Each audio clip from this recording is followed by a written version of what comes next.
It's Friday, then it's Saturday, Sunday. This is on you! Tell us what we want to hear. We need your help. We're gonna give it to him. Just Anthony. He's going to get it all. Let's get nasty on a Freedom Friday. It's the Fast Lane on 101 ESPN with Andrew Marsh and Carey Davis. I'm Anthony Stalter. Jamie Rivers off today as he enjoys an extended weekend. I think he's going down to the lake. Think it's raining down there? I hope not. Yeah, that would suck. That would suck. What doesn't suck is a Freedom Friday, gentlemen. This idea was born out of spite, but it was kept out of pride. Worked out pretty well. It certainly did. Yeah. It was I'm proud of you for this, too. Same to you. Yeah. We were sitting here one day. This exact trio. Yeah. We're like, the hell with it. You come up with the damn questions then, since you're so damn good. We were angry. Speaking of Jamie, we had a text right off the bat from the 937. Happy Friday, Fast Lane gang. This is from Chad, who is in Ohio right now. So we have a listener in Ohio. All right. I wasn't able to listen live yesterday, but I did catch up on yesterday's show this morning. I went ahead and updated Jamie's Wikipedia bio to include his middle name. Wow. You're welcome. And so I went to Wikipedia, and there you have it. Jamie Barry Rivers. That's incredible. That's awesome. Jamie Barry Rivers. There it is. That's Chad, you're a hero. That's fantastic. Yep. Good job, Chad. That's awesome. No Jamie today, but this is how Freedom Friday works. You have an opportunity to choose the topic, whatever the topic is. It could be sports or otherwise. So, this is an opportunity for you, a challenge for you. If you've ever been frustrated because we weren't talking about such and such, or if you ever uttered the words to your buddies, why haven't they talked about topic whatever? Text in. Air Comfort Service text line is 314-399-9646. Our snake pit is alive, ready to go. You can join the snake pit. It's our Air Alliance team studio cams and the YouTube channel, 101 ESPN. Many ways to get a hold of us. If you have a thought and you just want to leave it kind of long form, we've even got the mic drop for you. The mic drop feature via the Dobbs Tire and Auto Center's 101 ESPN app. That's the Scott Lee Heating Company mic drop. Leave us a mic drop. Maybe it's just a comment that you want to make and have us react to it. Bottom line is, Freedom Friday goes to the listeners. So get off the bench. Get in the game. That's right. We only do this once a month. It's the last Friday of the month. Which also, by the way, doesn't mean it's the last day of the month. No. Marsh and I have already been confused once. Yeah, you gotta remember that just because the Friday is our last Friday of the month still has 30 days, 31 days, 28 days. But just know that the month isn't necessarily over because it's the last Friday. I know you struggle. You two struggle with that. It ends on Monday, right? Yeah. And it reminded me of, when you used to write papers in college, you typically didn't want to have the rest of the sentence hanging off on the left side of the page. You wanted to kind of keep everything nice and tight. Sure. I think that's what I had, a couple months ago. That's what I was thinking of. I'm like, it must, just like shortstops are supposed to lead off, right? Right. The last Friday should be the end of the month. That would make sense, Makes right? sense to me, Marsh. But I guess that's just not the case. No. I don't think that's how that works. It's not reality. Nah. All right. Without further ado, Marsh, what is our first Freedom Friday topic? All right, so we ended up getting one from Sweet Voice James. All right. Sweet Voice James. James is awesome. Keeping me company as I drive to Nash Vegas for a World Series. Nice. He's probably umping. Oh, yes. Sweet Voice James is an umpire. Nice. With that being said, what is your favorite World Series? We talked about this last week while you were gone. We had the debate. Cardinals World Series? It just could be any World Series. I think we should take Cardinals out because it's too easy. You're going to go with David Freese, aren't you? Yeah. Yeah. That's okay. Yeah, so you got to take the Cardinals out. Cardinals World Series. So favorite World Series that had been played and that you, because there's like the college Baseball World Series. Your choice. Dealer's choice. You choose. Wow. Okay. Whatever. It could be the Little League World Series, Anthony, when Danny Almonte was 27. and he was playing against 12-year-olds. You choose. If you like that one, go with it. Go for it. He was cheating. What's that kid or that young adult on Sports Illustrated, the cover? I believe so. I thought his name was Carlos. His name, it might have been, but at the time, at the game, it was Danny Almonte. Yep. Do you remember that kid? Yeah, from Benchwarmers. Well, no. They may have gotten the idea from that. But, yeah. All right, so our favorite World Series of all time, non-Cardinals. Carey has eliminated the Cardinals. Yes. I mean, just because we want to keep it fair. I probably have two. I'm not going to like one of them. But 2016. Yeah, that was a great one. I mean, that was a really good series. Yeah. And I was rooting for the Indians at the time. Mm-hmm. I was. It was a great series. I was rooting for them. We talked about this one yesterday. The 89 World Series, the Athletics and the Giants. Yeah. That one, I can't put in my favorites just because that was my favorite. I was an A's fan. I know, but it was the Earthquake series too. Well, that too, besides the Earthquake, I think the Earthquake adds like texture and more of a storyline because of all of the things that went on. And you know, I was 8 at the time. I was like, oh my God, what is? You saw the Golden Gate Bridge. Oh God, this is terrible. Oh, it's terrible. But they were able to continue playing, and I think when tragic incidents happen, sports actually rebound a community very quickly. Sure. Because it's something that everybody can get behind, everybody can agree on, everybody can, put aside whatever you're dealing with for those couple of hours and focus in on your team, and hopefully they win. And the A's won. So I got to go with that one. So the thing about that Earthquake is that obviously they played Game 2. The 1989 World Series was played. The Game 2 was played on October 15th. It was a Sunday. Mm-hmm. The earthquake hit that night because the players, they would gather with their families and everything in the dugouts. And the TV showed, what was happening in the stadium on TV. They didn't play again until Friday, October 27th. Wow. So the A's were able to reset their rotation. Mm-hmm. So they threw Dave Stewart a couple of times. Yeah. And I think they probably still would have won. They were the better team. Yeah. But it lined up so that Tony and Dave Duncan could then throw their ace twice. And Dave Stewart was just, it was nasty. Yeah. So that benefited them. I can't put that in the favorite category, but I understand your viewpoint on that. Yeah. Marsh, you have a favorite non-Cardinals World Series? I'm trying to think of it right now. A lot of the World Series that come to mind, like I'm trying to think of like one that went 7 games that was like an all-timer. 2001 comes to mind. That's the one I was thinking of too. That was Yankees Diamondbacks. But I was kind of young when that happened, so I don't remember watching that live. I probably watched it live. I just don't remember it happening, so I have to go back into the archives to then watch those games. And that was a good World Series. But I am biased. I love 7-game series.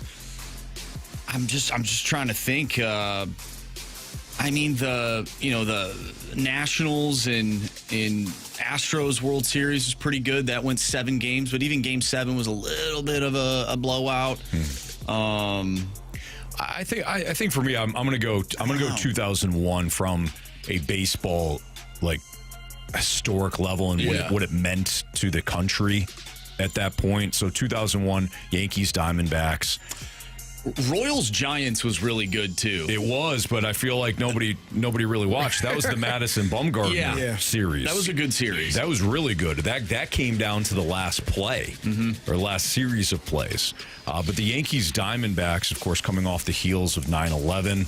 My dad actually went to the ALCS, and he said he became overwhelmed with emotion because you're there and you still have ground zero, not too far away, And it was kind of like this eerie feeling, but you were all there together. Right. So he just became, it was one of those things where you become emotional. But from a baseball standpoint, 7 games, you had Mariano Rivera blowing the save.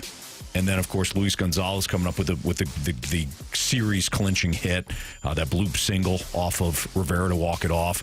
That one, I think, I'm going to circle that one as one of the most memorable and a great series overall. 2016 was good. I know you brought that up, Carey. I just can't get behind that because the Cubs won. I think the moment that, who was it? Rajay Davis. Rajay Davis hit the home run. I leapt off my couch. I jumped around. I ran around the room. That moment in itself that was insane. was awesome. But the fact that there was the rain delay and then the Cubs end up winning, I just can't put that into that category. Great series, though. It was. I think from the 21st century, if we're not looking at the Cardinals and we're not rooting for the Cubs, I think 2001 has to be the series because 2002 had Barry Bonds, Angels. 2002 was a good one. 2002 was pretty excellent. good. Yeah, that was 7 games, and the Giants. There was a critical moment in Game 6 where Dusty Baker went out and got Russ Ortiz, who was dealing. But he didn't like the matchup. I forget who was coming up. It might have been Spezio. But he didn't like the matchup with Russ Ortiz against whoever was coming. So he removed Ortiz, who was dealing. And the Giants were up. They blew that game. And then Game 7, the Angels won. They won the series. That was the Rally Monkey year. 2003, Marlins win. I think that went 6 games. That was the Bartman NLCS. Right. 2005 went 5 games with the White Sox. Although those first 2 games, I believe, were pretty competitive and pretty compelling in Chicago. But then you go 2007, sweep of the Rockies. 2008, that game got rained out. They end up pushing it. Phillies win. Bradledge gets his moment. Phillies Rays. Yep. 09, Phillies go back, play the Yankees. Yep. Wasn't that much. And then 2010, I believe, was a sweep. It was a gentleman's sweep. It was Giants Rangers. Right. That was Lincecum, Kane, Bumgarner, Sanchez. Right. And then 11, of course. If we're gonna remove that, I say 2001, then 2016. Unfortunately, 91 you weren't alive, but 91 the Twins and Braves. That was a hell of a World Series too. That was 7 games. Was that a 1-0 Game 7? Was that Blackjack? That was Jack. Yeah. No, it wasn't Blackjack. That was Jack McDowell. It was Jack Morris. Okay. Jack Morris threw like a 10-inning shutout in Game 7. Yeah. It was one of like the greatest pitching performances ever. 10 innings. 10 innings. And they lost. Didn't he lose? Yeah, he lost. No. Minnesota won. Minnesota, yeah, shut him out. Yeah. Okay. Yeah, Minnesota won. That series was epic as well. That's a good question. Yeah. That got the wheels turning on a Freedom. Normally on a Freedom Friday, we kind of come in and we're like, you know what, this is just going to be fun. But big voice James, sweet voice James, he gave us something to think about right out of the gates. It's hard not to put 2011 in this conversation. I know we said, hey, let's get rid of the Cardinals, but obviously we're biased here. But if you ask anybody out there, they may put 2016 in that category as number 1, but 2011, best World Series of the 21st century. Yeah, I think it's a no-doubter. It's in the photo, if not number 1. 100%. Yeah. All right, we're going to continue our Freedom Friday next, so keep those topics coming in. We are going to play the lineup game. So lineup is out. We avoided it. Came out, I think, during BK and Ferrario.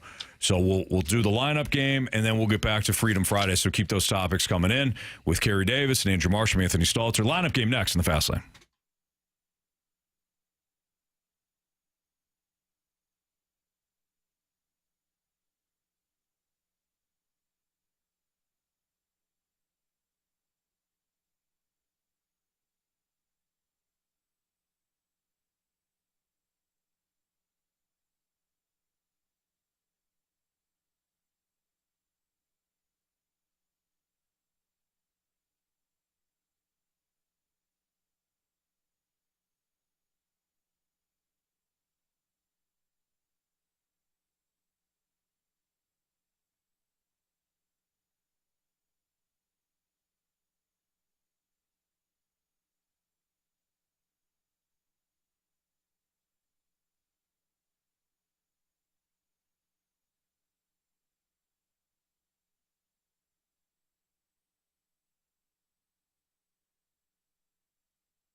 we pause Freedom Friday for a second because we're going to play the lineup game as the Cardinals and Guardians start a new series in Cleveland tonight.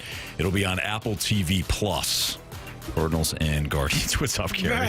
I know you, man. What's up? Nothing. What are you smiling about? Nothing. Are you and Marshy? No. Got me in the. Oh no.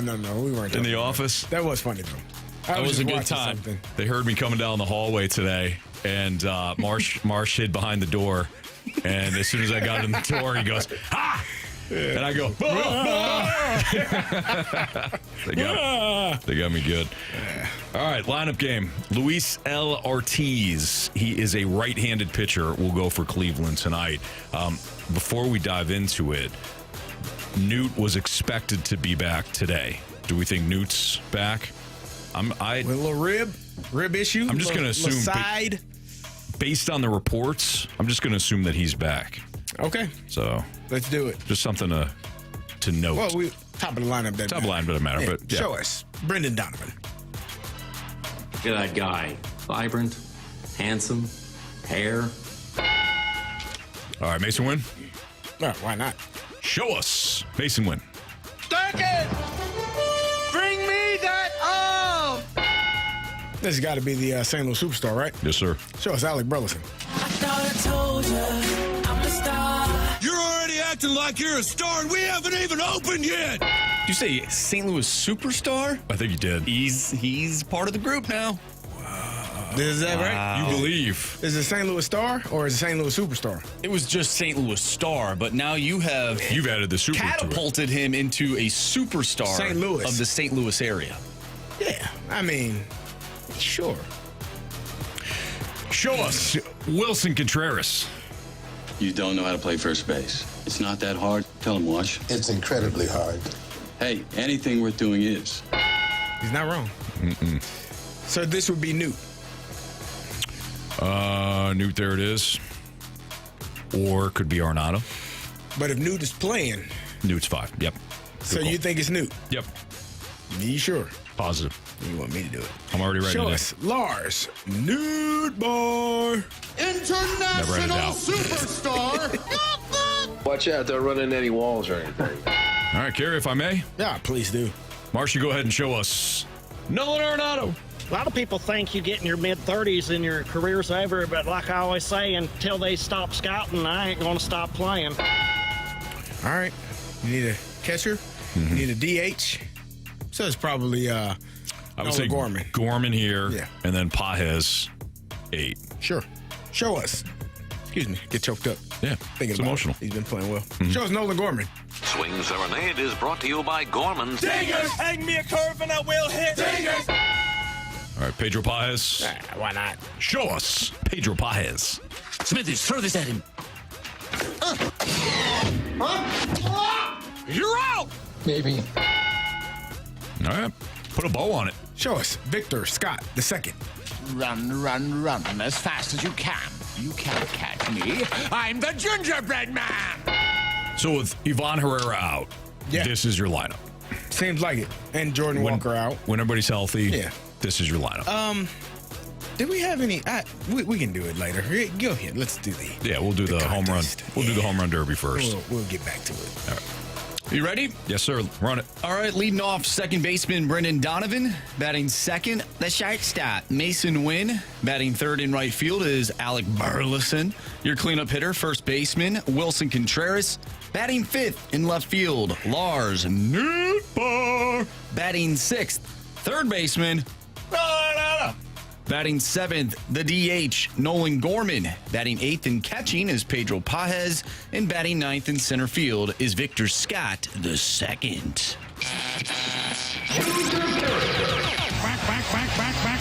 Stay fair! Stay fair! Go fair, go fair! I don't believe what I just saw! Home run! All right, Marsh, what are the latest standings in our home run derby? All right, well, nothing changed because the Cardinals did not score any runs the past few days. 16 for Jamie, 13 for Carey. Anthony, you have 7 because of the home run you picked up the other night. And I am stuck at 3. Marsh, you've been stuck on 3 since game 2. I think so. He once led us 3-0. Mm-hmm. Jamie, by the way, did send in his pick. Surprise, surprise. From the lake. Alec Burleson he's going with. Still early. Yeah, he'll be ham sauced. by 5:55, yeah, 5:30. To bet the streak. Yeah. Or beat the streak, He excuse did the me. same thing. Yeah. Break the streak. Break the board. The streak. Yep. Now, he did say he gave us his bet the board pick yesterday. We just have to wait to see if the odds are still good or still fresh. No, I don't remember. He was walking out the door it. yesterday, and he gave us his pick. All right, but he's got Burleson. So, Carey? Give me Brendan Donovan. Brendan Donovan. I will take Nolan Arenado to hit home run tonight.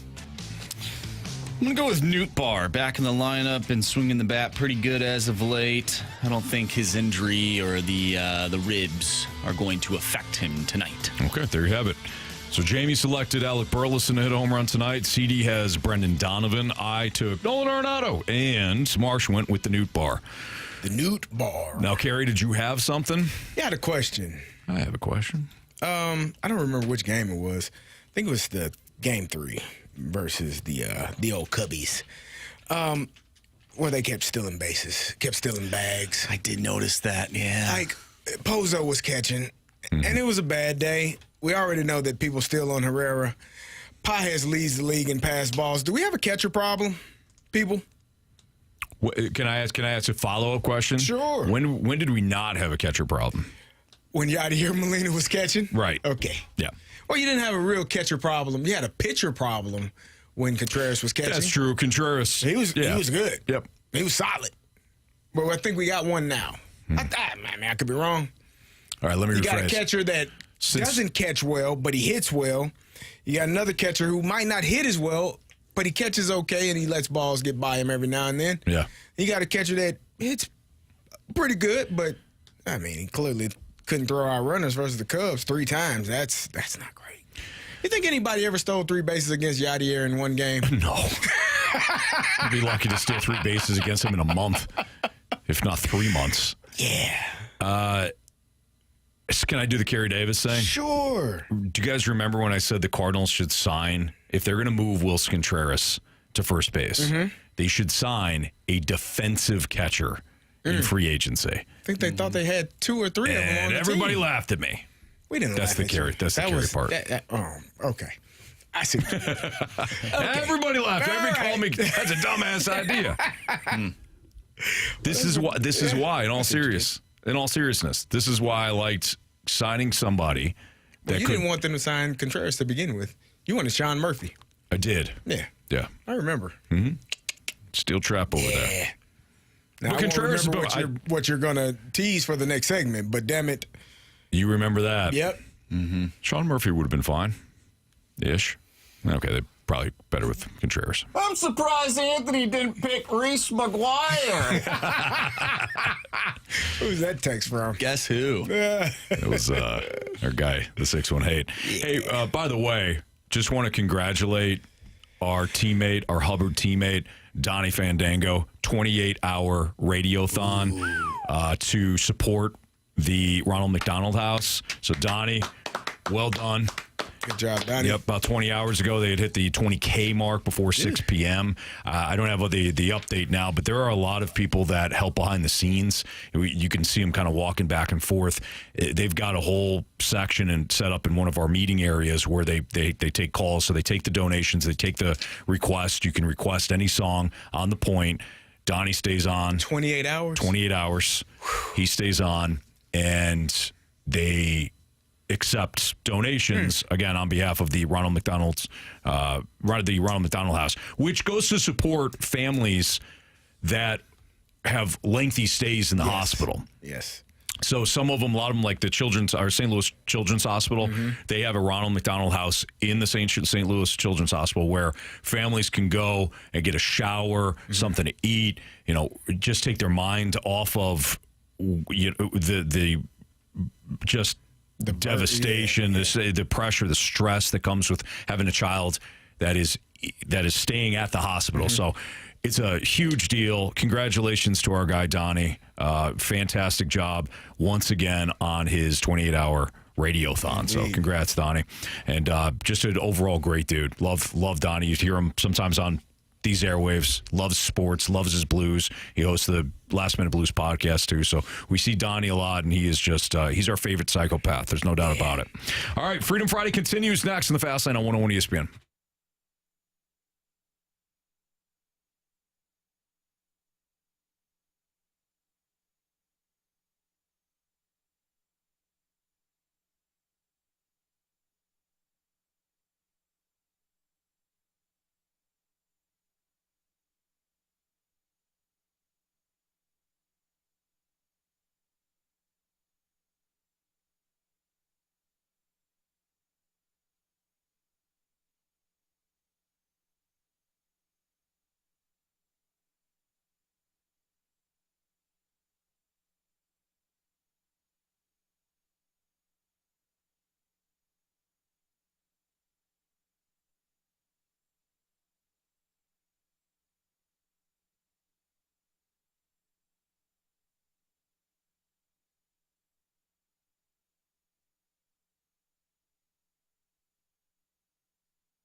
ESPN Sports Center.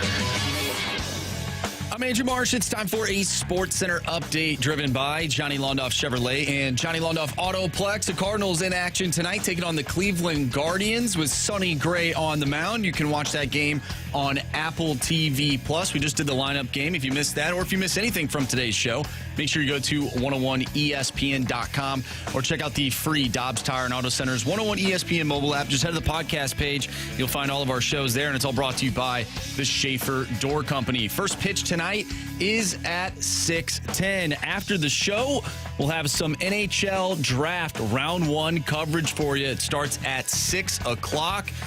And of course, we have Freedom Friday today, so keep sending in your text messages, your topics for Freedom Friday to the Air Comfort Service text line, 314-399-9646. Freedom Friday continues right here in the Fast Lane. I'm Andrew Marsh, and the Sports Center update is driven by Johnny Londoff Chevrolet and Johnny Londoff Autoplex. See them at londoff.com. Chevy, together we drive. Are you kidding me?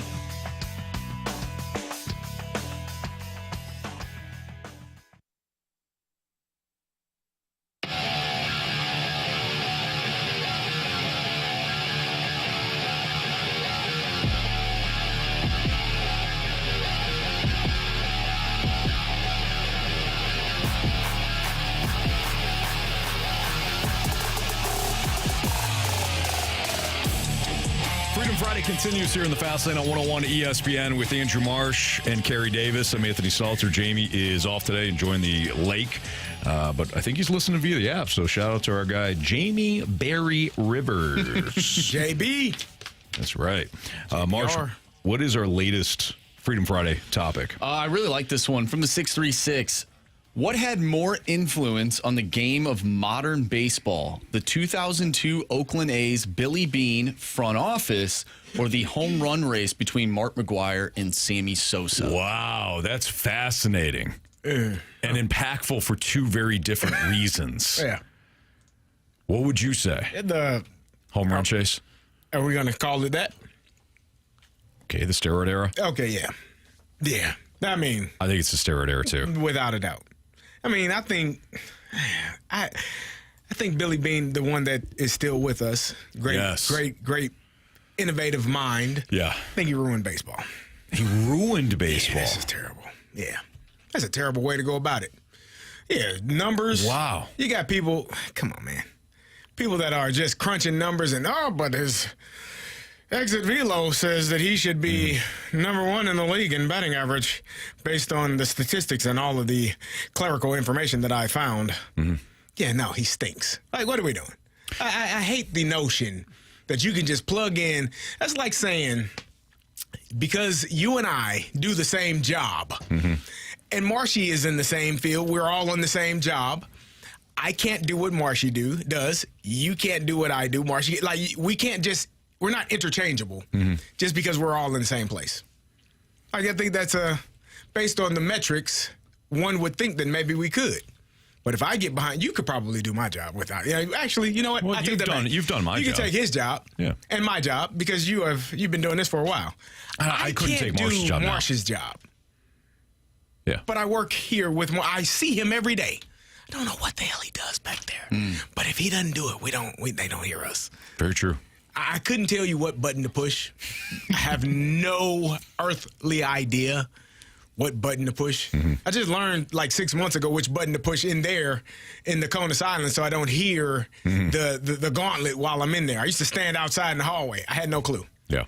Yeah. So I don't think he did a good job. All right. I don't like what took place with baseball because of Billy Beane. I'm probably gonna waste the next minute and a half. Giving me numbers? No. Go for it. I won't give you numbers. Okay. You don't know how to run the board? It's not that hard. It's incredibly hard. Tell him, Wash. Don't you have some appreciation though for if you take a step away from the metrics, which I know you don't like, the fact that Billy Beane was working for the Oakland A's, knowing that he could not compete with the Yankees and the Red Sox and the big spenders in Major League Baseball. He had to figure out another way, and he wouldn't have the money to do so. It was going to, like Brad Pitt says in the movie, here's the Yankees, here's the rest of baseball, and then here's us, right? He had to figure out a different way. And yes, he did it with advanced statistics, but he did prioritize certain metrics like getting on base, trying to build players in the aggregate, realizing that if we can combine a couple of players who are cheaper, if we can do so and they perform just to their career average, we can replace some of these guys. Is there any sort of appreciation for the fact that he had a difficult job to do, and for a long stretch, the A's were at least competitive, never winning the big one, right? Okay. Which so I'm gonna ask you that. You have to factor that in. You definitely do. But the fact that he had to do it a different way, and he did have success, and did what he could do with what he had. He did the best he could do with what he had. Because he's not the owner. He can't write himself a blank check. Tip of the cap to Billy Beane for that. Maybe my anger is directed at the wrong person. Not you, Billy Beane. Everyone after you that did have the finances and the capability and chose to go the route that you were forced to go. They went there willingly and went the cheap route. That's fair. Yeah, so maybe my anger is directed at the wrong person. Okay. And then whoever decided that home runs or strikeouts are the best way to play baseball, you, sir, or ma'am, with all due respect, are a dumbass. I'll write down this question, but I do want to, because I don't want to take us too far off course, but you just said something that I found interesting that I think relates to the NBA. Going back to the topic, though, like what had a bigger impact? Was it the steroid era or like Billy Bean? I understand the Billy Bean element because, like you said, we're now seeing like the advanced metrics rolled out. But it has to be the steroid era because you got to remember where we were at the time, and most of you do. Marsh, you were too young, but most of you that are listening to the show remembers the strike in '94 and where we are where we were in baseball at that time. Fast forward 4 years later, and you got Sosa, McGuire doing their thing, and everybody was glued to their TV set watching baseball again. Yeah. People were done with baseball. Yeah, commercials, chicks dig the long ball. This whole Sports thing Center. came out of it. What right. was the segment that they had where it was going? Where it was just home runs after home runs? Berman did the home run derby. Back. Maybe it was going. Maybe that was. I don't remember the name of the segment, but they were cut. I mean, Sports Center. It was just shots, pop, just over the fence. Every other every other hit was a home run. Felt like. I mean, I just watched McGuire's home run again the other day off Traxel. It came up on my feed, and I sat there and watched it. Like you were mesmerized again by baseball. But it came because Major League Baseball stuck their head in the sand and pretended like they're, wrestlers. We're everything's fine here. Don't worry about it. Just watch the home run. Just watch the ball travel. I think American Gladiators. They brought back the steroid era brought back the fan. Yeah, brought back baseball. Yeah. So I think you have to go there first. Steroids. I think advanced metrics continue, though, negatively or positively, continue to have an impact on today's game. So you got to. That's why the question's so fascinating. We got a text from the 816. Moneyball or Billy Ball was an advanced Whitey ball. Would you agree with that? From the stand, Whitey ball was more on the field, in my opinion, than. Yeah, that's putting true. together pieces of the puzzle off the field. Like Moneyball was literally trying to piece together a team based on metrics, and I could put this player in because his numbers essentially are the same as this guy that is making, $15, $20 million. We can pay him $3 million and we'll be fine. Yeah, Moneyball was more about, to CD's point, constructing a roster knowing you had a budget, a severely limited budget. So it was building the team in the offseason. Whitey Ball was more on the field, clear identity. This is how we're going to win. Right. And largely based on the fact that they played on turf. And they had guys could run. Yeah. The way that the ball would bounce on the turf sometimes. So a lot of hit and run. That was a clear identity that the Cardinals played under Whitey. I don't think it was the same. Do you guys think that we are in the worst era of baseball? Grant Francis fan club thinks so. I do too. I agree with. Right now? Yes. I agree with Grant Francis fan club.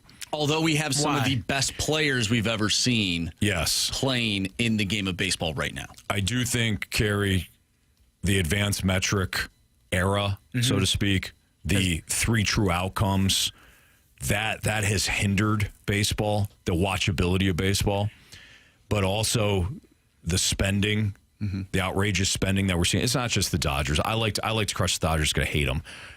But it's not just the Dodgers. It's the Dodgers, it's the Mets, it's the Phillies. This idea that there's still parity because certain teams every once in a while make deep runs like the Diamondbacks did a couple of years ago. Your phone okay? I thought there was a car on Olive just driving down the street, honking their horn, probably because they don't agree with what we're saying right now. Driving by. I don't know, but I guess that was a video. Yeah, but the watchability of baseball and the way that teams can operate in the offseason, I mean, it has always been the haves and the have-nots. Right. Period. Yeah. But it has never been more haves and have-nots in baseball that since I've been alive. Do you think that's and going back to our first segment and talking about the World Series, we brought up what our favorite World Series is. We didn't really mention a lot of the previous World Series as of recent. Mm-hmm. Do you think that plays a part? I think we're watching less. We're not as compelled by the storylines of the teams. Mm-hmm. Dodgers, Yankees did well last year because of the historic, aspect of the matchup and, of course, the superstar power. Mm-hmm. But you get Dodgers and, I don't know, Cleveland, right? Yeah. Or like we had a couple of years ago with Houston and Arizona. Yeah. That's not compelling for people anymore. Even right now, you look at the Tigers, one of the best teams. I think they are the best team in baseball. They have the best record in baseball. Best team in baseball right now. I don't know if the casual baseball fan wants to see the Tigers, despite having Tarek Skubal in the rotation. Mm-hmm. I don't know if people want to see that team in the World Series. No, they don't. But what do we want to see? That's the other question. Because if the Dodgers in it again, Dodgers. I think you want to see teams that have Rangers. Thanks, Droid FX. It was the Rangers, not the. I said the Astros. Wrong team in Texas. Thanks, Droid FX. You want to see teams with historical, historical value.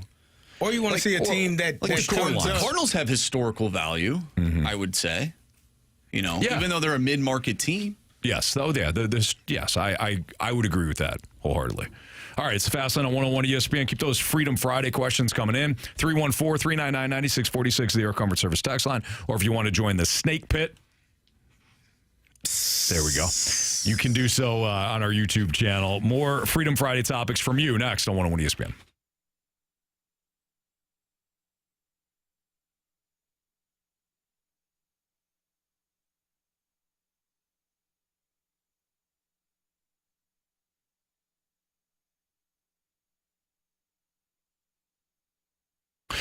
My kids, it's a long way to go before they're driving, but I can imagine buying a new car for a new driver is a huge deal. You want something reliable. If you're a parent, you want something safe. You want something affordable.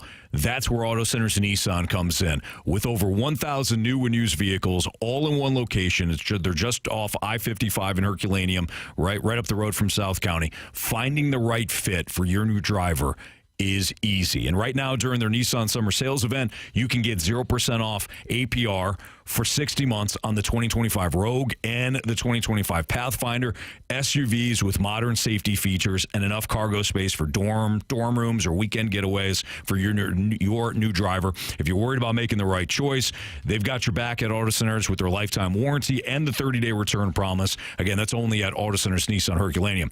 If financing is a concern, it won't be once you head to Auto Centers. Their team works with all credit types to help make it happen so you can find a reliable, safe, affordable vehicle. Get started with confidence at AutoCentersNissan.com. When you head out to Herculaneum, tell them Stalter sent you. It's Auto Centers Nissan. It's all here.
Fast Line on 101 ESPN. It's Freedom Friday, which means you get to pick the topic. So feel free to chime in. 314-399-9646. It's the Air Comfort Service text line. Or you can join us via our YouTube channel. It's our Snake Pit. Leave us a Scott Lee Heating Company mic drop via the Dobbs Star and Otis Center's 101 ESPN mobile app as well. Carey, I understand that you found the next Freedom Friday topic. Yeah, from the 810, what are your top 3 movie franchises? Can be a franchise like Harry Potter, Star Wars, Toy Story. What you got? I got to go with the MCU, of course. Mm-hmm. Okay. Got to go with the Marvel. Now, does it have to be 3? No, top 3. Your top 3. Top 3, but it doesn't have to be a trilogy. It can be just a series. It's a movie franchise. Marvel. Okay.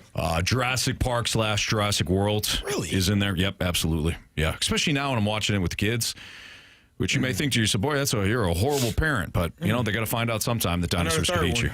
It's a tie. It's a tie. But they're 2 movies. Major League? No, that's 3. I didn't know what you were going with. Nah. Top Gun and Space Jam. Oh, no. No. Now, does it have to be at least a trilogy to be a series? I think it does. 3 movies? Yeah. I would say so. Well, actually, no, that's not true. Because I did it's look a franchise if it's more than one, right? I did look up the top grossing franchises of all time, and Avatar is on that list. There's currently only 2 movies out right now. Obviously they're making more, but as of right now, there's only 2 of those. Okay. So I would allow a Top Gun or a Space Jam. Yeah, no. What? I'll think of the third. What do you guys have? My first one is going to be Rocky. Because there are so many Rockies to choose from. Like, that's going to be my first one. My second one, probably a little bit intriguing, is going to be Die Hard. Oh. Yeah. I mean, I love it. Yeah. I love the series. Yeah. I enjoy.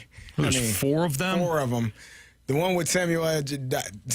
Jackson is the third one. That's my favorite one. Yeah, that one's good. I thought that one was outstanding. When they're solving the different puzzles and stuff around the city. Yeah, that one was great. And he kept calling him Jesus. He said, "My name is Zeus." Zeus. I mean, why'd they say Jesus? They said, "Hey, Zeus." Victoria backs you up in the Snake Pit. She says Die Hard too. She says Star Wars and Harry Potter. I think we'll probably get a lot of the last one is Hunger Games. Oh, yeah, those are really good. I do like those. That to me. Those are good. Yeah. Yeah, those are solid. Yep. For me, Star Wars is number 1. Okay. MCU 2. And then the Christopher Nolan Batman trilogy. So. Those were really good. Those are awesome. That's like peak TV. Like, not TV, peak cinema. Mm-hmm. So good. Although, there's some misses, though, like in Star Wars, there have been misses. How many Star Wars? How many do we have? There's so many MCU and so many Star Wars movies. Yeah. Well, you have the first trilogy, you have the prequel trilogy, you have the sequel trilogy, but then you also have Rogue One, which I really like. You have Solo. So I believe there's 11 movies? I was going to say 12. Maybe 11? Yeah, I was going to say 11. Wow. I was going to say 12. But now you have the next one, I believe, coming out in theaters is the Mandalorian and Grogu. Okay. I haven't watched Star Wars since Jabba the Hutt was introduced. Same. Was that 80 something? Yeah. Early 80s, late 80s, early 90s. Got to be. That would have been Return of the Jedi. That's the last one I saw. I think that was the last one I saw. Honestly, Carey, if you would have stopped there, and because you stopped there, you're in good shape. Yeah. We're getting some other ones. So Nick says Back to the Future. DLW 1904. Debbie Does Dallas. So that was his favorite series of movies. Jamie's too, I think. The 636 says Lord of the Rings not being mentioned is making me question me being a fan of the show. Yeah, so I apologize. You're gonna turn off the radio. You're not by yourself. I haven't seen it. Neither have I. I'm watching it right now. So I'm on Two Towers right now. And, never seen it. Those movies. I know you guys. I don't know if you're up for watching three-hour movies. Yeah. That's tough. They're very long, but they're good. So some of this It's a couple of some like more. I had to pause it. like The Godfather. The Godfather. You had to pause it just to get through. Yeah, they're in Helm's Deep right now. Helm's Deep. That's where we're at right now in 2 Towers. They just got the Helm's Deep. So here's the deal. Like when you watch movies and you fall in love with movies, doesn't it have to like hit you at certain times of your life? Like Jurassic Park for me, the first time I saw Jurassic Park, I was I don't know, it was 94, so I was like 12 years old or something, right? And I'm like, holy crap, that I stuck with that series, so it means a little bit more. When the Lord of the Rings trilogy came out, I think it was like early 2000s. I'm in college. I'm not. I past that point. Yeah, and not to say that I can't go back and enjoy it, because I've done that with the Marvel. Yeah, I couldn't. But even that, like Captain America was around. Like that was he's been around a long time, and Iron Man's around. Like there's a nostalgic feel to that. The Lord of the Rings for me, I didn't get into. Are you into like fantasy? Are you into that stuff? Yeah, Marsh, absolutely. Are you into fantasy? Not fantasy football or fantasy baseball or whatever. Or just are you fantasies. into that? Are you into that stuff? Are you into orcs? Are you into elves? No. Then you probably wouldn't like it. Okay. Yeah. All right, fair enough. We got Indiana Jones. Bad Boys is another great one. They've had good. 4 of those. Okay, I can't put it in my top 3, but 314 brings up Alien. The Alien franchise. I just watched Alien. What was the latest one that just came out? It's I can't. I think it starts with an R. I can't remember what the name was. But it was pretty good. Very scary. Like keeps you on your toes the entire movie, and right when you think it's over, you're like, oh man, what's going on now? Which one was that? It's the latest one. Let me look it up. No. What, I'm sorry. What movie series? Alien. Okay. Yeah, those have been. I feel like they keep adding to that. Alien Romulus. Yeah. So it happens in between Alien and Aliens. Mm-hmm. And I'm telling you, you watch this movie and it stresses you out. I'm like not a you're big gonna want sci-fi. It depends. I've seen the Alien. I've seen at least like three of their movies. Yeah. It's pretty good. Or like Predator. Only Alien I wanted to see was Independence Day. That was a great Alien movie. You know what? Yeah. The 573 brings up Planet of the Apes back in the 70s. I don't know about that, but the newer Planet of the Apes franchise, I love those movies. Mm-hmm. Love those movies. Very good. Have you seen those? Yes. I've seen a few of those. You have? Yeah, they With are good. Caesar? Yes. Yeah. Yes, those are awesome. Yeah. Mark Wahlberg. No, that's not it. Oh. That's Mark Wahlberg was in. He was in the first one. That's from the early 2000s. The first reboot. Yeah. No. He was in. I think I know what you're talking about. I think he was in. He wasn't in the first one. I realized. He was in but the I'm talking reboot about like from the 2000, the early 2000s. So you're talking about like the newest the ones. later ones. No, I haven't. Yeah. Those are incredible. 2010s. You should watch them. I thought that ape was also named Caesar. Yeah, they based some of the characters are of the same names, and it's I'm not saying it's based on those, but like there's some similar characters. It's just a refreshed story. Bach says Wahlberg was in the first failed reboot. Got it. Understood. By the way, I got to mention this: if you have kids, I'll throw the Toy Story series in there. Nah, even if you don't have kids. That is a great. That's a great. The third Toy Story. Yeah. Where they go into like the store, not the play the like kindergarten or the preschool or whatever it is, and they got to figure out to break out. That one's awesome. One's awesome. All right, good series all the way around. People are still throwing some in there. And by the way, Droid FX is the Jurassic Park series not mentioned. I mentioned it first. Yeah, that was the first one you mentioned. Yeah. There's honestly a Mighty Ducks. Mighty Ducks. We were just talking about that in the break. We were. There's a ton of great film franchises that we didn't even mention, like Men in Black. Mm-hmm. Yeah. I love Men in Black 1, Men in Black 2. Men in Black 2 was okay. Men in Black 2 was right. You didn't like Men in Black 2? What? Not the first one. I can't tell you I loved either of them. I don't even know if I saw the second one. First one was fine. Transformers. Those got worse as we progressed, but Transformers 1 was really good. Give me the cube, boy. All right. All those Decepticons. Yeah, they were nasty. All right, it's Fastlane on 101 ESPN. Freedom Friday continues so keep sending in your topics. We do sports, we do non-sports. It's really up to you. It's up to you. Whatever you want to talk about, let's discuss it. Freedom Friday continues next on 101 ESPN.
It's Fastlane on 101 ESPN 305. Your time check brought to you by Clarkson Jewelers, an officially licensed Rolex jeweler with Carey Davis and Andrew Marsh. I'm Anthony Stalter. Jamie's down at the lake enjoying some time, so he will be back on Monday. But this is your show. It's the last Friday of the month, which means it's a Freedom Friday. You can choose whatever topics you want us to discuss. We just got done talking movies for 10 minutes, but if you want to switch it up, go back to sports, we can. Again, show's completely up to you. Marsh, what do you got? All right, so we know that the NHL draft begins tonight. We'll have the coverage for you starting at 6 o'clock. That means there's some interesting moves for Doug Armstrong to make either tonight. It could be free agency, but they have decisions to make tonight in terms of the draft. Average size Shabangas wants to know, if you could be GM of any organization, who would you choose, and how much success do you truly think you'd have? Wow. Any organization? I mean, look, we're idiots, so let's just go ahead and start off with I'll just speak for myself. I'm an idiot. Do I have certain principles when it comes to sports and how I build the team? Absolutely.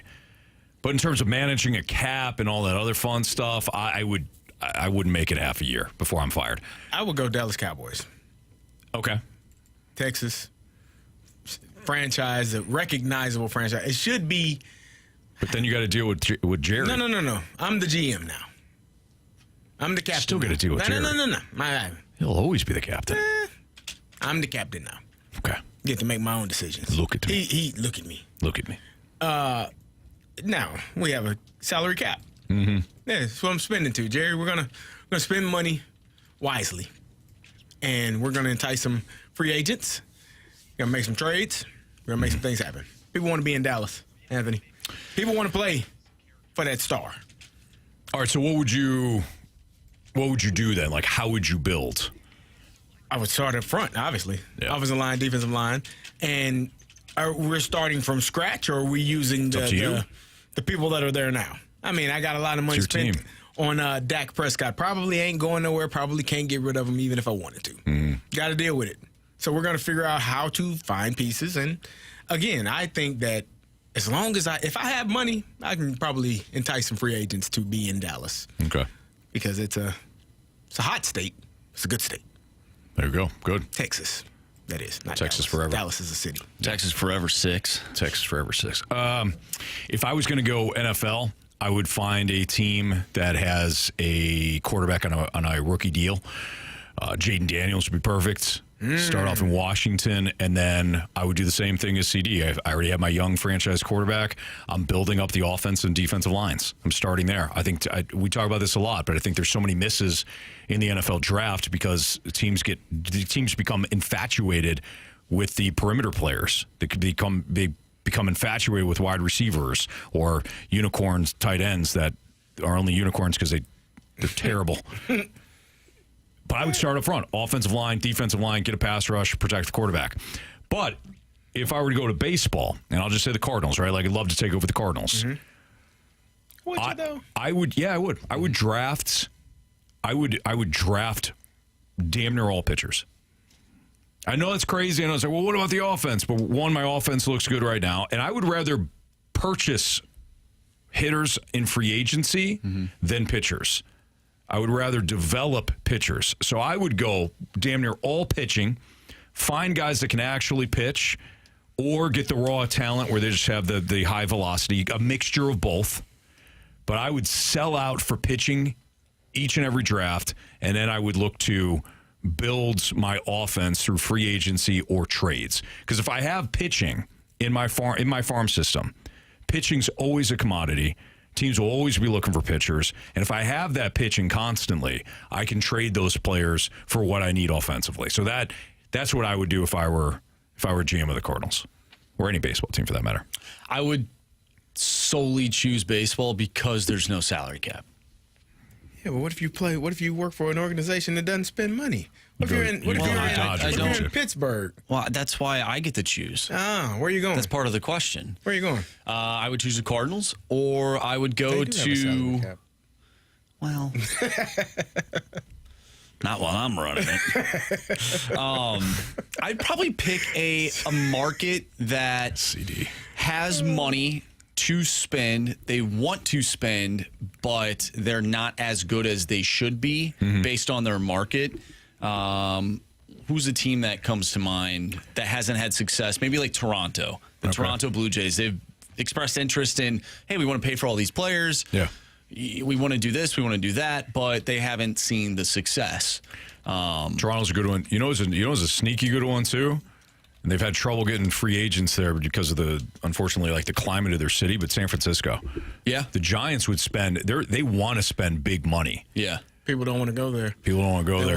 That's a team that I could see you wanting to be the GM of. Well, I slept in my Giants covers, and like John Tavares slept in his Toronto Maple Leaf pajamas. Sure. You're in your. I was in my Will Clark eye black. Yeah, even at night. Yeah. You're in the mirror swinging left-handed. Yeah, even on my righty. Yep. Yeah.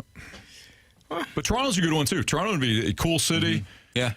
Attractive for free agents. To a degree.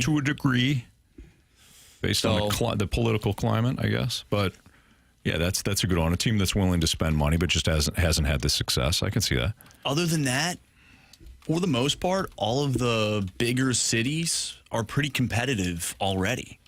Yeah. So what would you do in hockey? I would want to take over a franchise that I could build up because then it would show that I had the ability to then build it up, not just take over and plug and play and say that I created this. Sure. Now, the second part of the question, how good would I be at it? I don't think I'd be that good at it at all. I'm not good with money in terms of doing math and all that stuff. Right. I don't know anything about that. Yeah. But it would be fun if it was like a video game. I think I could maybe do it. But I think that would be enticing. Hockey, though, that's a good question. From like a roster. So CD and I were talking about building from the inside out with football. I said selling out for pitching. Yeah. Hockey. Defense centerman. What do you think for all, I'm going to kind of change the question here. For all four major sports, what positions are the most important positions to draft and develop? So with baseball, you said pitching. Yes. I think Football's quarterback. Hockey, we agree it's defense and centerman. Quarterback, NFL, maybe offensive line as well. Would you agree with that? Pass rushers. I'd go quarterback, pass rush, then O-line. Okay. In that order. What about basketball? No, you? I'm going O-line. But I feel like you can find... You got to marry the quarterback to the offensive line. You can't find nobody if you got pass rushers like Myles Garrett coming after you. I got to have guys that can protect. Got to. But when it comes to like high-end defensive ends, I think most of those guys are selected in the first round. And that's why I need a high-end left tackle to be selected. I feel like you can get... round. And I'm not minimizing it, but I feel like there's a bigger pool of starters throughout the first 4 rounds on the offensive line than I do pass rushers. Not guys that can stop Myles Garrett or guys that can stop Aaron Donald. All right, fair. Like you got to find guys that can stop those guys, and it's not very many. Even the highly drafted, like those guys are special for a reason. Sure, but if you get an Orlando Pace or Jonathan Ogden, yes, and thank you. Yeah. Please, and if I can find 2 more, thank you. Sure. I'd be much appreciative. Yeah. Yeah. What about basketball? Are you going with a big point guard? See, what I would do now is I would swing back to physicality and in the paint because teams are built on the perimeter now. So I would zig. Like the fact that the Warriors and some other teams and hey, you know what? Let's really like lean on the 3-point ability. What happened? I mean, I just saw a massive lightning strike. Yeah, I don't know how close it was to that was tower. very close. But it looked like it was damn close. All right, well, everybody be safe out there. When it comes to basketball now, you know, with so much perimeter play, I would draft and develop down low. I want kind of like Minnesota did. I want the best player available. I need a guy that can score. And if he can defend, then cool. If not, I'll find a center that once he gets blown past can protect the rim. What if he doesn't want to be on your team? Then you got to trade him. Or don't draft him. No, don't draft him. Yeah. All right, it's Fast on 101 ESPN. Air Comfort Service tax line 314-399-9646. Keep those Freedom Friday questions coming in. We'll continue Freedom Friday next.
Last night on 101 ESPN with Andrew Marsh and Carey Davis. I'm Anthony Stalter. Let's continue Freedom Friday on the final Friday of the month.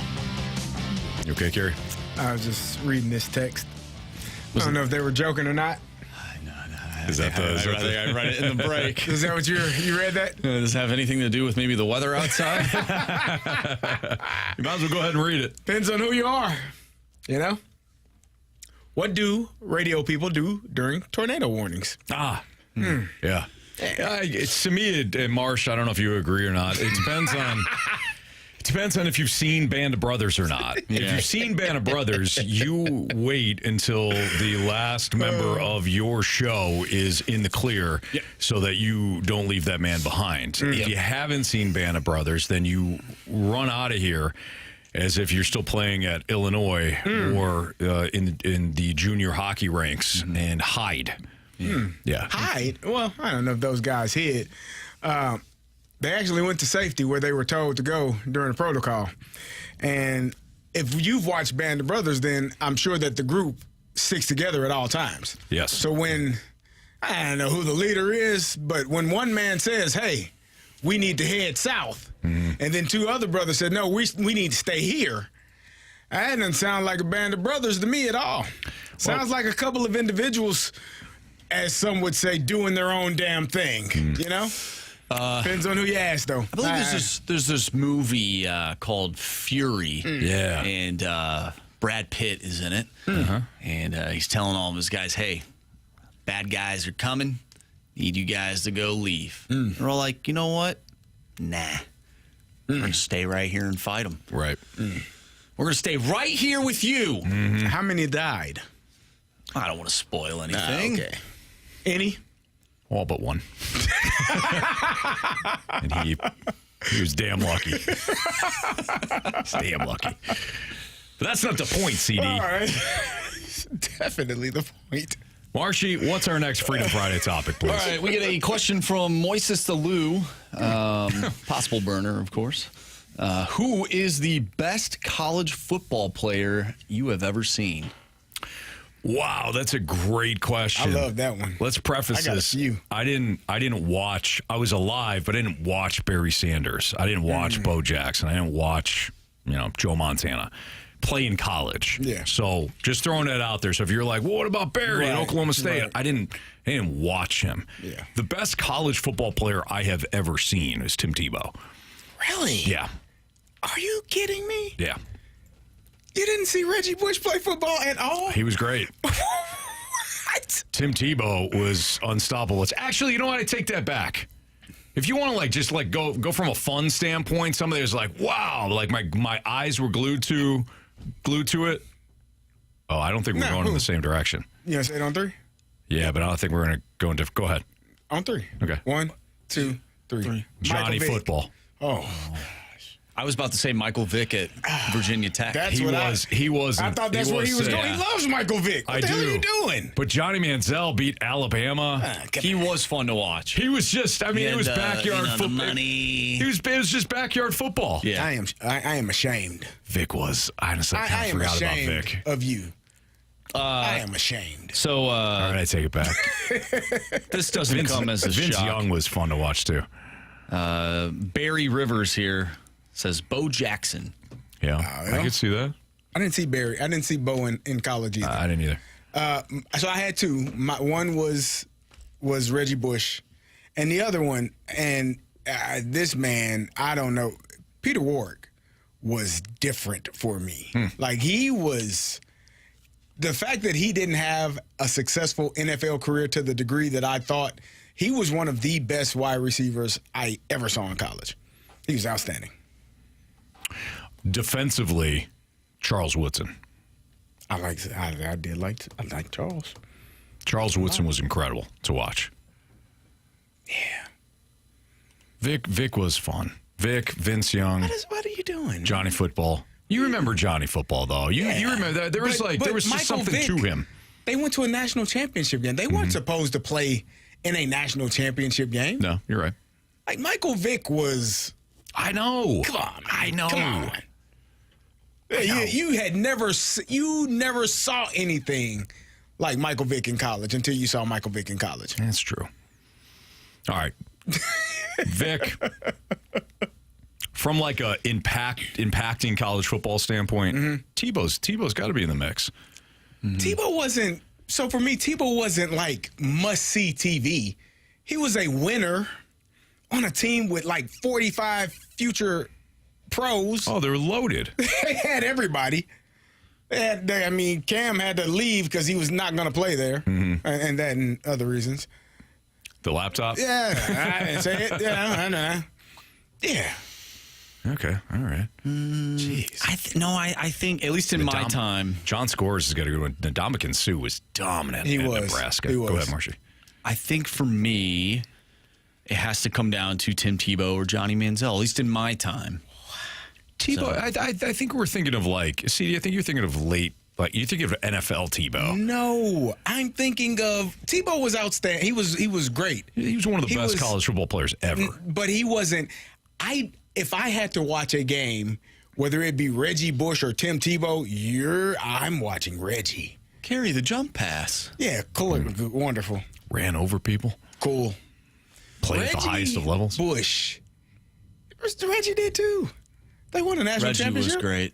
He won a Heisman. Yeah, he played on a loaded team too. Okay, he throw that right back. Throw that at me. I'm throwing it at you. Vince Young was great.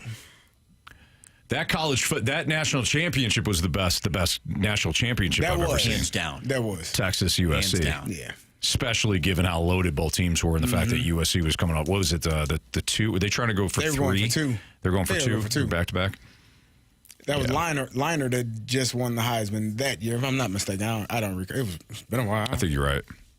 But yeah, that was a great national championship. Yeah, that one and the Florida State and I believe it was Oregon with Jameis. That one came down to the wire as well. Yeah, at the Rose Bowl again. Yeah, that was a good one. I also think of like remember the Oregon-Auburn game? That sucked because that was in Arizona at State Farm. And the field was so slick. Oregon like lost at the kickoff. Because they're small, they're undersized, but they're fast. Yeah. And that surface was so slick, it took them right out of it. But when you said Oregon, did you say Oregon? You said Oregon and Florida State. Florida State, yeah. You know, Auburn, Oregon. Maybe I'm off here, but from a defensive side, and this guy, I don't really know how his NFL career really panned out, but DeJavion Clowney.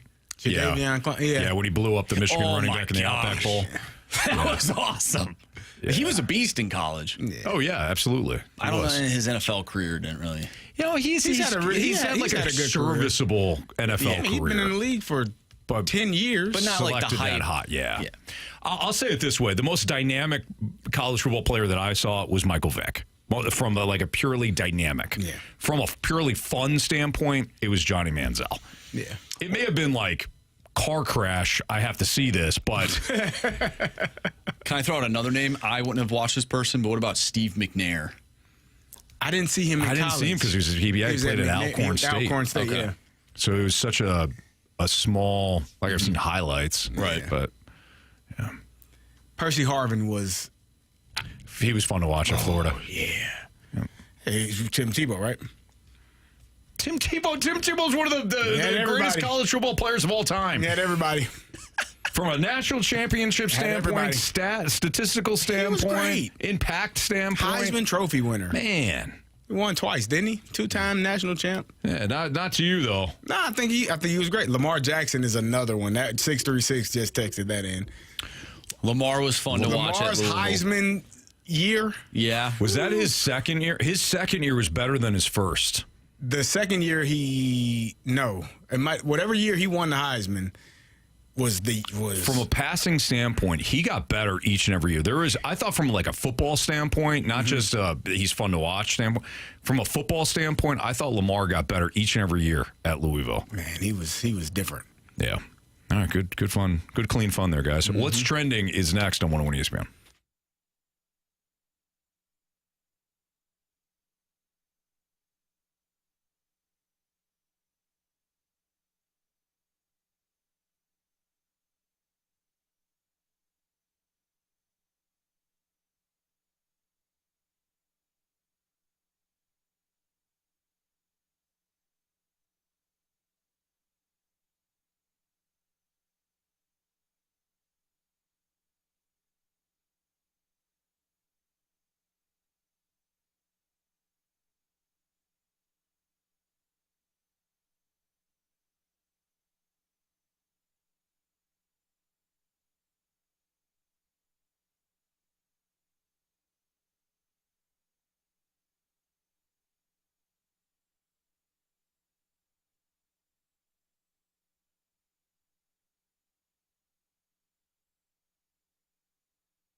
101 ESPN Sports Center. I'm Andrew Marsh. It's time for a Sports Center update brought to you by Saliga Heating and Cooling. The Cardinals take on the Guardians tonight. Sonny Gray on the mound. First pitch tonight is at 6:10. We'll have NHL draft coverage for you tonight on 101 ESPN starting at 6 o'clock. So make sure you tune in to that. Also, make sure you text into the Air Comfort Service text line 314-399-9646 because we are doing Freedom Friday, and Freedom Friday is going to continue. Next, we have What's Trending coming up in the Fast Lane. I'm Andrew Marsh, and the Sports Center Update is brought to you by Saliga Heating and Cooling, a Daikin heating and air conditioning dealer.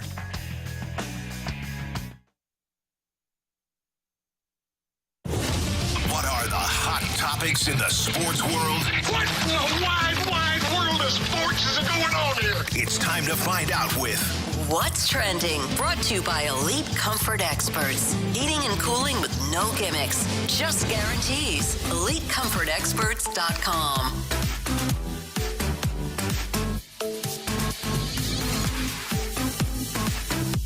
It is a Freedom Friday here in the Fast Lane on 101 ESPN. Continue to send in those topics. It's already been a fun show. I was just telling Marsh in the break how fast the show is going. The topics have been a lot of fun today, so we appreciate your involvement. And I always love seeing what our listeners have to say because people come from different walks of life and the different age groups listen. So these type of shows always... Every show is fun, but these type of shows are especially so.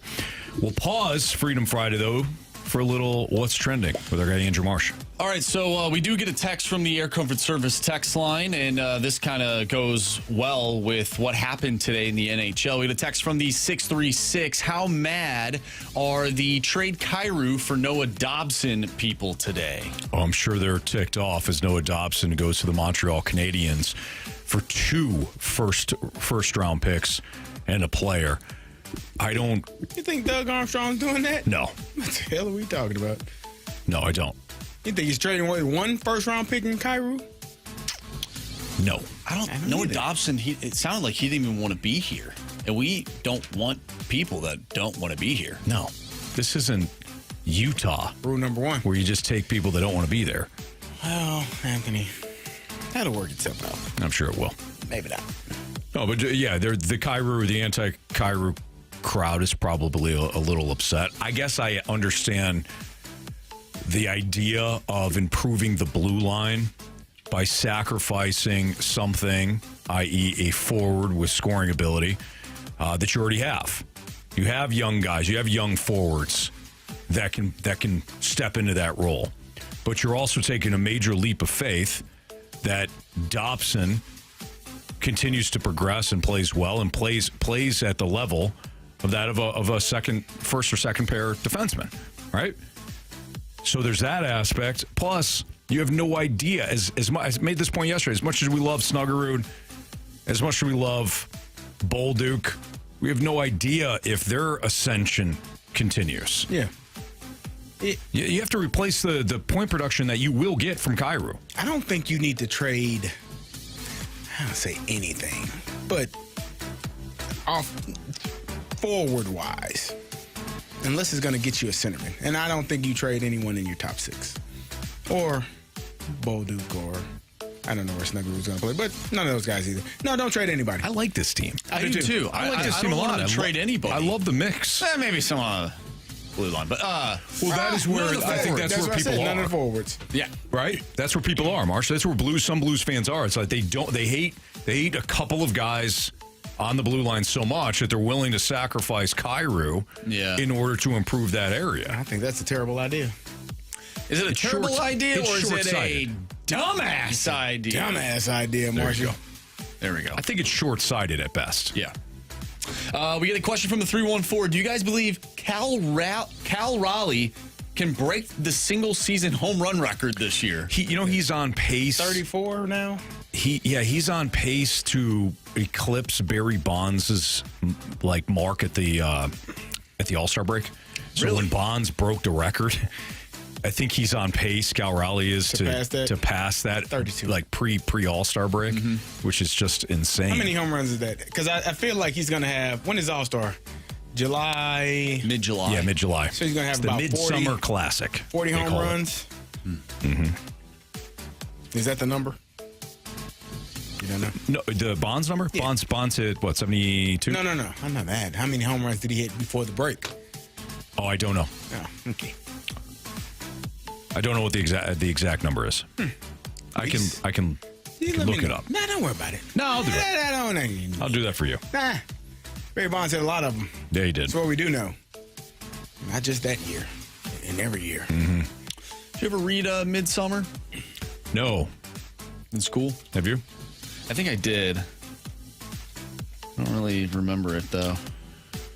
I don't remember much from school. I don't either. Unfortunately. When was the last time you read a book? Like front to back? Like read a book. Read a book. Not listened to an audiobook. Read a book. For pleasure, not because you had to. We're probably going on a good 20 years or so. Oh, I would say. Anthony. What? Don't you judge me. 20 years? This is a judge-free zone. You're right. I apologize. I don't think I've read a book this year, which is sad to say, but I generally read. I try to read different things. I read the Hunger Games trilogy. Did you? Which I enjoyed way more than the movie. Well, I'm sure you can always add more detail. Yeah, the books were outstanding. But no, I like to read. Just feel like I don't have time. I feel like I have time to do anything. We read every day. It's just we're not reading books. We read text line. So Rachel reads books. You know, those, I guess you call them like fantasy books and, you know, stuff for women. They, you know, there's romance and all that stuff. But there's like, she dabbles in the romance novels. Dragons and all this stuff. And she's always like, I'm always asking her, like, well, you know, I want to know what it's about. And so she'll give me a recap of everything. She's like, why don't you just read it? I go, that's not as fun. I'd rather you just tell me. Or I'll wait till there's a TV show that comes out. Like, I don't want to read it. Yeah. I don't care about this love connection between these two people. Like, unless you tell me. Like, I want to hear it from you. Sure. So I'll get the recap, but I don't want to read this giant book. And, of course, there's like 7 of them. I don't need to do all that. Yeah. I just want the recap. That's fair. I like reading magazines sometimes. You know, I still apparently am subscribed to USA Hockey Magazine. Are you? From when I was like 10 years old. You still get those? I still get those. I don't know how. You don't know how you're paying for them, but you're still getting. I don't know how they got my address. It's like the CDs used to get. Oh man, what was that called? Yeah, where you get something house. What was that? Where you get like the stamps and you got to put the stamps on. You get all those CDs. Marsh, you're probably Bright House or something? No. Mr. Bright House? Mr. Bright House? What is it? It wasn't Bright House. Was it like Instacart for CDs? So they used to send. Somebody on the text line knows this. So these companies used to send out these like they look like stamps. Okay. But you basically, for I don't know, the price of one CD, you can get 10, I don't know, like 10, 9 or 10. But then you become part of their club. Okay. So then you have to keep paying for the club each and every month. Yeah. But it was so fun to have to do the stickers and I remember going to my parents, can I get all these CDs? And like, son, this is a scam. Were they CDs that you wanted, or were they just giving random music out? No, like I remember like Green Day and The Offspring and Pearl Jam and Barry says it's Columbia House. Columbia House. Jamie Barry Rivers coming through. He knows. Thanks, JB. Yeah, Columbia House. Tim Taylor just said that as well. Columbia House. Yeah, I think it was something house. Good times. Yeah. 10 for a penny. See? There you go. but then you're part of the club. Now you're in. And then you realize I don't need 10 CDs a month. I definitely don't need 10 CDs a month. No. John said it's totally legit. John, it may have been legit, that's for sure, but The price wasn't worth it in the end. Good times. Because they weren't just handing out CDs for free. Nah, nobody does that. That's how they get you. Yeah. They hooked you. All right, Freedom Friday continues next on 101 ESPN.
Fastlane on 101 ESPN.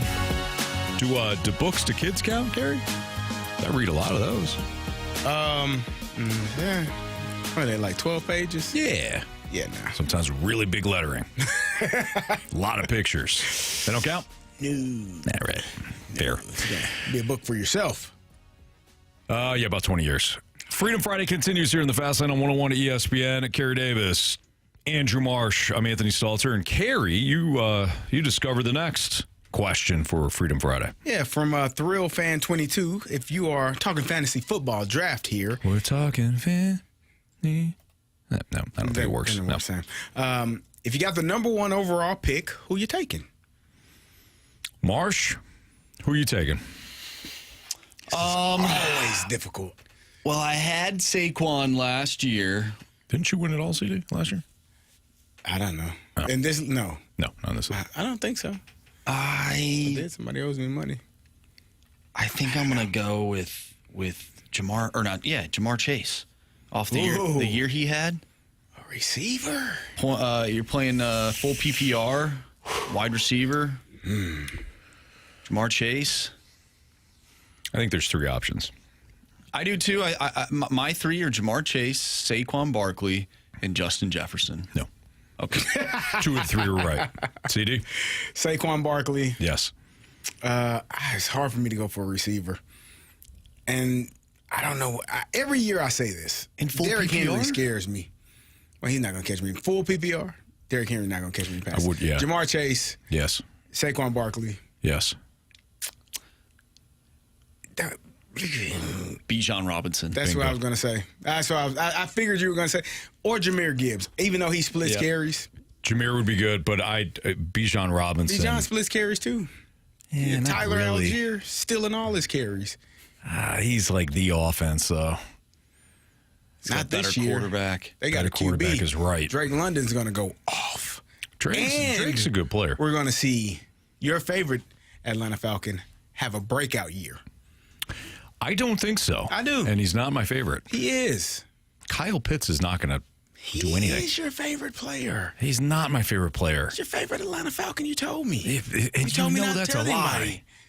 That's a lie. You know, Carey, I wouldn't say this on air. Yeah, it's not true. You lying Saxon. I really love Kyle Pitts. I do not. Like, what? I hated that pick. Hated it. You know who went right after him? Jamar Chase. No. That stinks. You know who went after Jamar Chase? Somebody else good. Then Penei Sewell. And eventually Micah Parsons. Like that draft was stacked. They got a lot of people. And Terry Fontenot, first overpick, goes, you know what? I'm going to break the system here. I'm going to go tight end. They won't see it coming. Not really a tight end. That's not really a tight end. Yeah. That's ridiculous. Yeah. Too small to play tight end. Too big to play receiver. Well, he can play receiver. He's just not quick enough. He sucks. Fast enough. He's a good player. He's not competitive. That guy sucks. He's not competitive at all. No competitive juice to Kyle Pitts' game. Where would you take? Would you take Derrick Henry in the first round if you didn't have the first? Yeah, probably. About 8, 9. Jameer Gibbs is the one for me. I just need to see him get the ball more. If I had like the 4th pick, I would take Jameer Gibbs. Yeah. 4th or 5th, depending on if I wanted Gibbs or Justin Jefferson. You're not worried about Saquon having too many carries from last year? Not a little bit of lag, a little tired, a little fatigue set in. You know, I care more about, like, that's the stuff that's hard to predict, right? I care more about usage in the offense. Are you going to be the focal point? Now he had a bunch of TDs vultured from him. He did. That's a big thing with fantasy football. That's a bigger concern to me than like whether or not he's going to take a step back. It's a fair question. Yeah, but I think sometimes when we look at it sometimes from the perspective of, okay, would I want this guy on my actual football team and what he's going to do, but then you have to balance that out with what does his production look like in fantasy football. He just got to stop. He has to stop falling down at the 1 yard line. If you're gonna fall down at the 5. Saquon, don't be a dumbass. True. Yeah. Anywhere in between that, anywhere 1 to 3 yards, you're going to be watching Jalen Hurts. You're going to be pushing Jalen Hurts into the end zone. Fall down at the 5. By the way, we do need a new Gauntlet contestant. So if you want to play in the Gauntlet, you can. 314-399-9646 of the Air Comfort Service text line. Text in Gauntlet. And if you haven't played, period, or haven't played in a long time, you'll have an opportunity to take on either Marsh, CD, or me. We got a text from the 314. Whatever you do not take Christian McCaffrey. Learn that lesson the hard way. He's too fragile. Here's what I will say. I would take this sounds terrible, a flyer on Christian McCaffrey. Typically when he is projected number 1 in fantasy football drafts, you can pencil it in, he will be injured. Mm-hmm. That's not the case this year. I think he could have a bounce back year. I think the 49ers are going to have a bounce back year in general. I can see that. I think the 49ers, I think the Rams might be the best team in that division right now. Fair. Really young defense that was good a year ago. And a really good defense. Yep. I was watching a video. Teron Armstead said he was happy that he was retiring because he didn't want to have to block Jared Verse anymore. Yeah, that team's going to be real good. I don't feel as bad the Vikings lost in the playoffs. Yeah. You lost to the better team. They did. Yeah, I don't like how you said that. I was trying to help. He was trying to make himself feel better because his Falcons didn't even make it. You know what, though? I don't have to make I'm used to that. So I would say after watching that game, the last 2 games of the season for the Vikings, I would say that if there was one person to prove all of us wrong, this upcoming year would be Sam Darnold. He's got a lot to prove in general, Marsh. I agree. Going back to Christian McCaffrey, if I was sitting there at the turn, so if I was like 12, I had the last pick. You've been, on, 12, you've been on the turn before. Absolutely, yeah. Yep. Great show. RIP to my guy, Chris Duncan. Our guy, Chris Duncan. 12, if I was sitting like 12, 13, that would be the spot I would look to take McCaffrey because then I know I could take like Jonathan Taylor or Amon-Ra St. Brown or Devon Achane, somebody like that. So I'm taking the risk, yes, but if it pays, if it hits, high reward, as opposed to taking him like 8 or 9, and then you got to worry about him staying healthy. But I don't blame you if you want to completely stay off. Jamar Chase is a great pick. I mean, that guy he's a stud. He really is. Here's the thing, though. Obviously, you want to pair your wide receiver with the quarterback. Can Joe Burrow stay healthy for a full season? He stayed healthy last year. I think you can. He stayed healthy last year. That means he'd probably be due for an injury. You asked us if he can. He can absolutely stay healthy. Will he? Not comfortable answering that question right now. Who's the first quarterback off the board? Joe Burrow. No. Why not? No, you throwing a T. Higgins and hold on, Baker Mayfield. Let me finish my thought. You're throwing to T. Higgins and you're throwing to Jamar Chase, and your defense is one of the worst in the league, which means you're going to be down and you gotta throw. No. Joe Burrow. I would take 3 quarterbacks before I took Joe Burrow. Oh my God! I hope we're in the same damn. You want to get a quarterback that can run the ball. Sam Darnold is who he wants. No. You want a quarterback that's mobile, that can run the football. Lamar. Josh Allen. You have Lamar Jackson. Jalen Hurts. Don't laugh at me. Actually, I take 4. Yeah, no, Jalen Hurts. Kyler Murray. No, he's not taking Kyler. He hates Kyler. You missed one. All right. Same idea, but you missed one. That runs the football? Ooh, Jaden Daniels. There you go. Yeah. Last year in one of the leagues, 2-quarterback league, I finally figured it out. I got Lamar and Jaden Daniels. I think that's what I got a 2-quarterback league in one of my leagues this year. I think I might just go quarterbacks on the first 2 picks. No. Hey, you know what? Yo, go for it. Well, you know what? Yeah, go for it. Make sure you do that in the 101 ESPN league. You're going to be great, kid. Yeah. You're going to be great. I'll be the Cleveland Browns. Real well. Yes, you will be. Yeah. All right, Gauntlet next. 101 ESPN.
warriors. 4 categories, 1 challenger. Can you survive the gauntlet? Brought to you by Blue Note Roofing. Roofing, siding, and gutters. Visit BlueNoteRoofingSTL.com for a free inspection.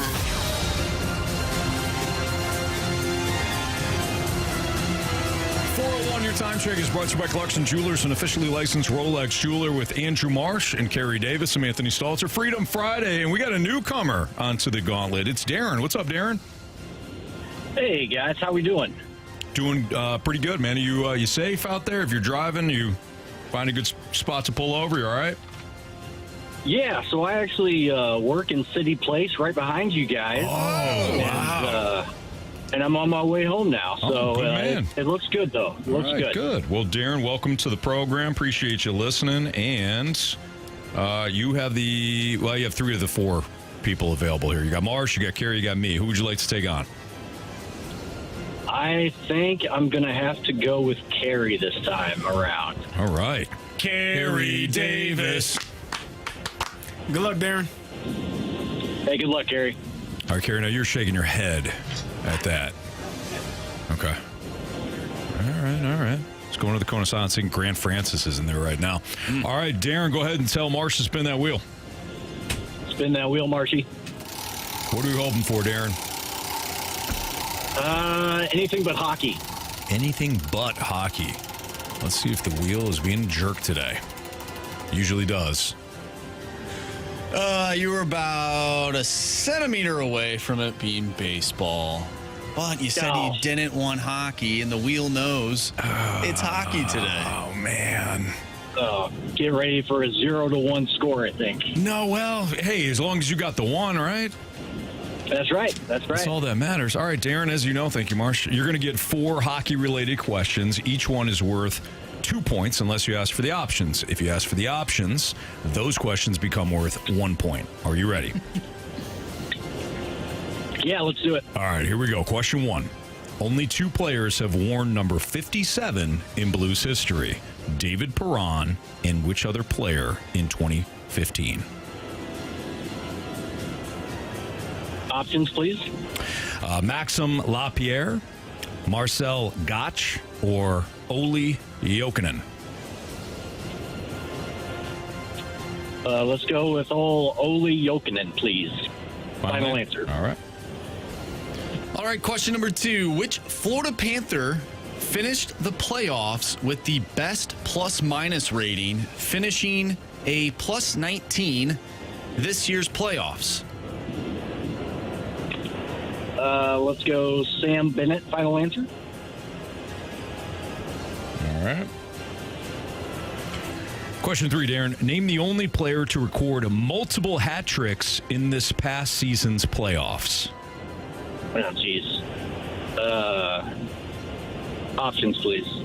Mikko Rantanen, Leon Draisaitl, or Brad Marchand? I don't think it was Marchand.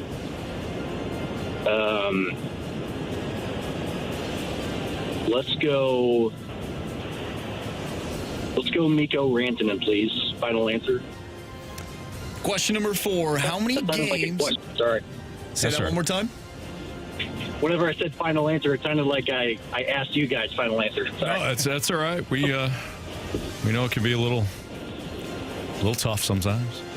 All right, question number 4. How many games went to double overtime in this past season's playoffs?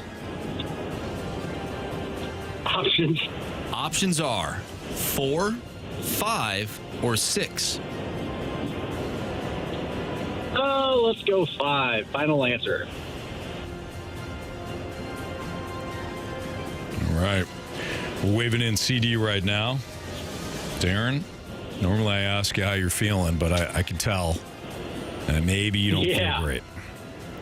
Yeah, I don't feel great, but I know CD has some issues with hockey as well, so I'm hoping that's what I'm hoping on. Okay, well, CD is putting his headphones in right now. I don't know if you heard that or not, CD. He's not. That was the face Anthony made when I scared him today. Yeah, along with. Yeah, you got hockey, CD. All right. How do you feel about hockey? Great. Let's do that hockey then. Question 1. Go ahead, Marsh. Pack a lunch. There you go. Right. Only 2 players have worn number 57 in Blues history. David Perron and which other player in 2015? Options. Maxim Lapierre, Marcel Gotch, or Olli Jokinen? Lapierre, final answer. Question number 2. Which Florida Panther finished the playoffs with the best plus-minus rating, finishing at plus 19 in this year's playoffs? The best, you said?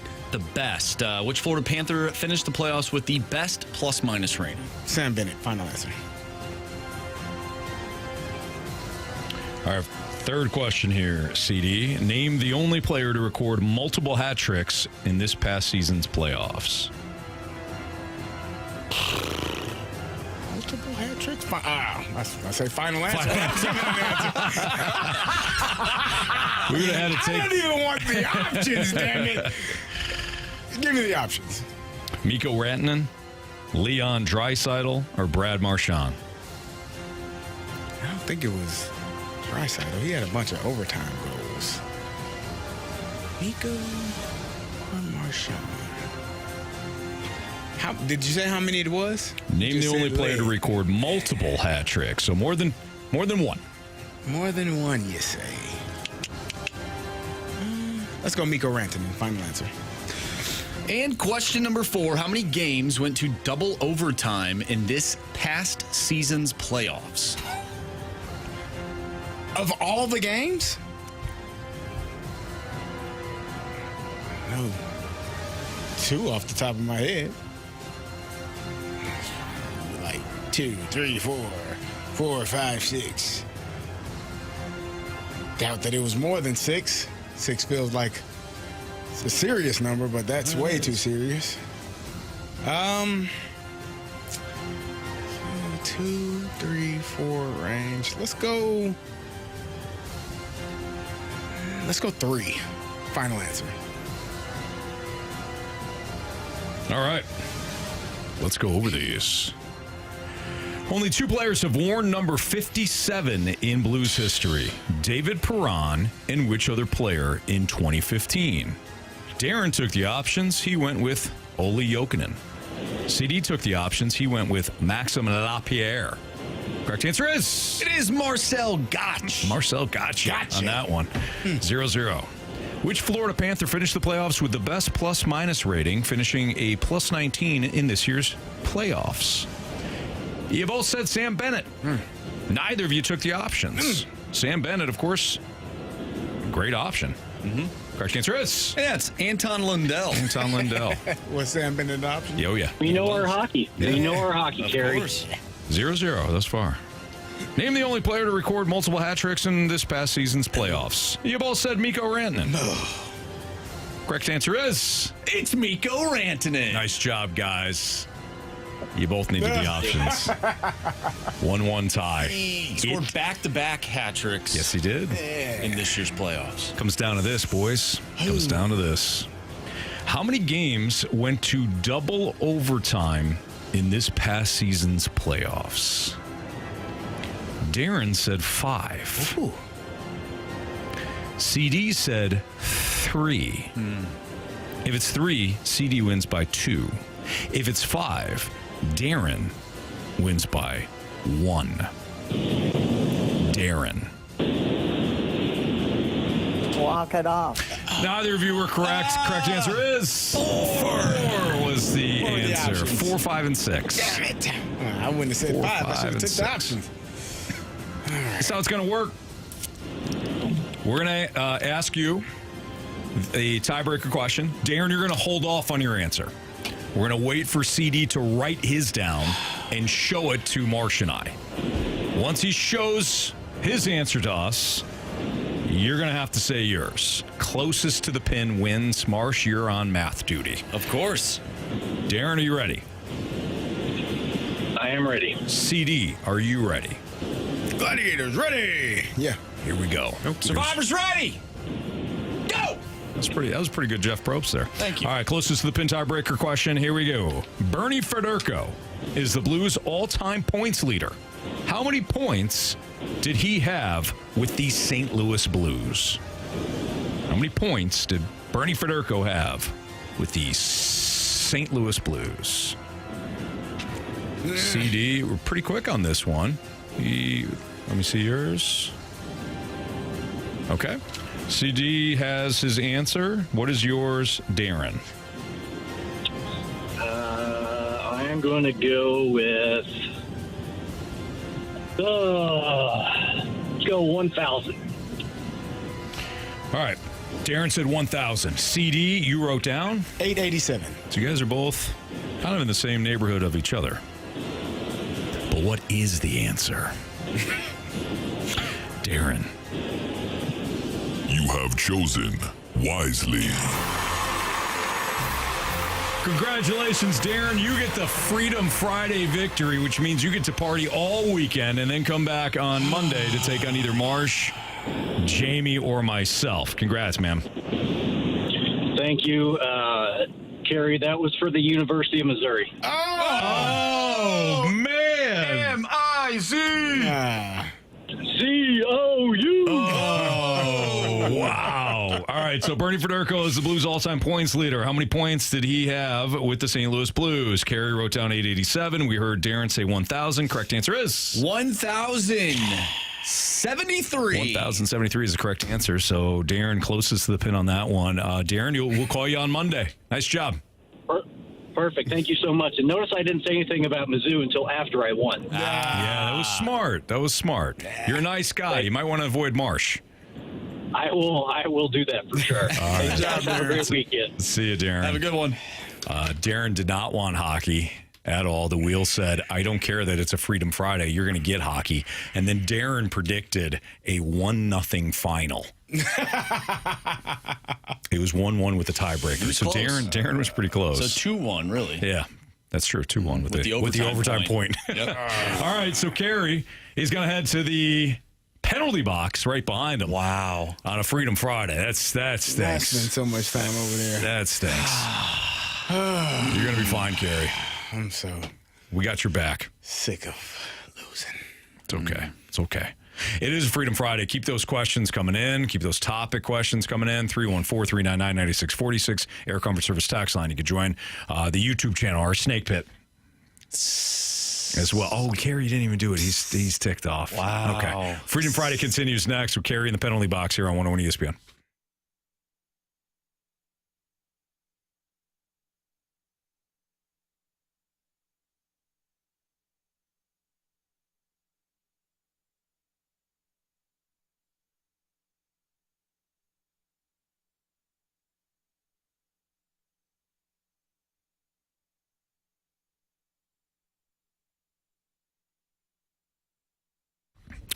All right, so most of you are not flipping mansions, right? I'm certainly not. So if you just want a bathroom that doesn't feel like you came from the previous century, I got the company for you. It's Mosby Building Arts. So we're looking at a bathroom upgrade if you are as well. Mosby Building Arts, right now during their summer sale, you can remodel your bathroom starting at just $299 a month, or you could choose 5% off or 12 months, no payments. So those are the three options going on right now for their summer sale. $299 a month on a bathroom remodel, 5% off, or 12 months, no payments. Book your appointment by June 30th. The entire project doesn't have to be done by June 30th. You just have to book the appointment and have your date kind of selected for your project by June 30th at callmosby.com. Again, callmosby.com. Then you can lock in that pricing.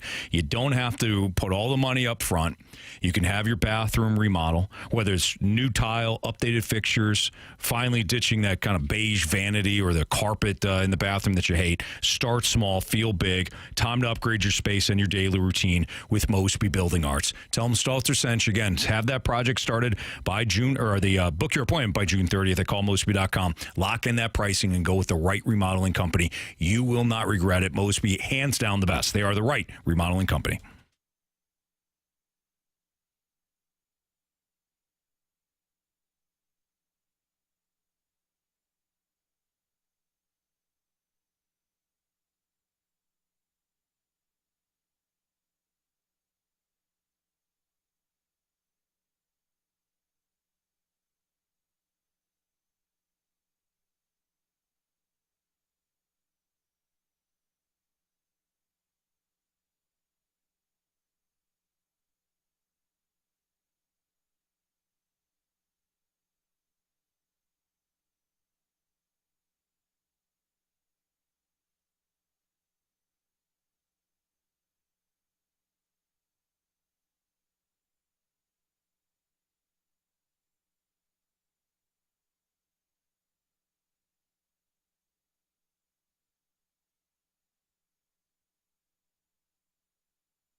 Marsh calls this music bed our Pirates of the Caribbean music bed, and it's perfect if you've seen any of the Pirates movies.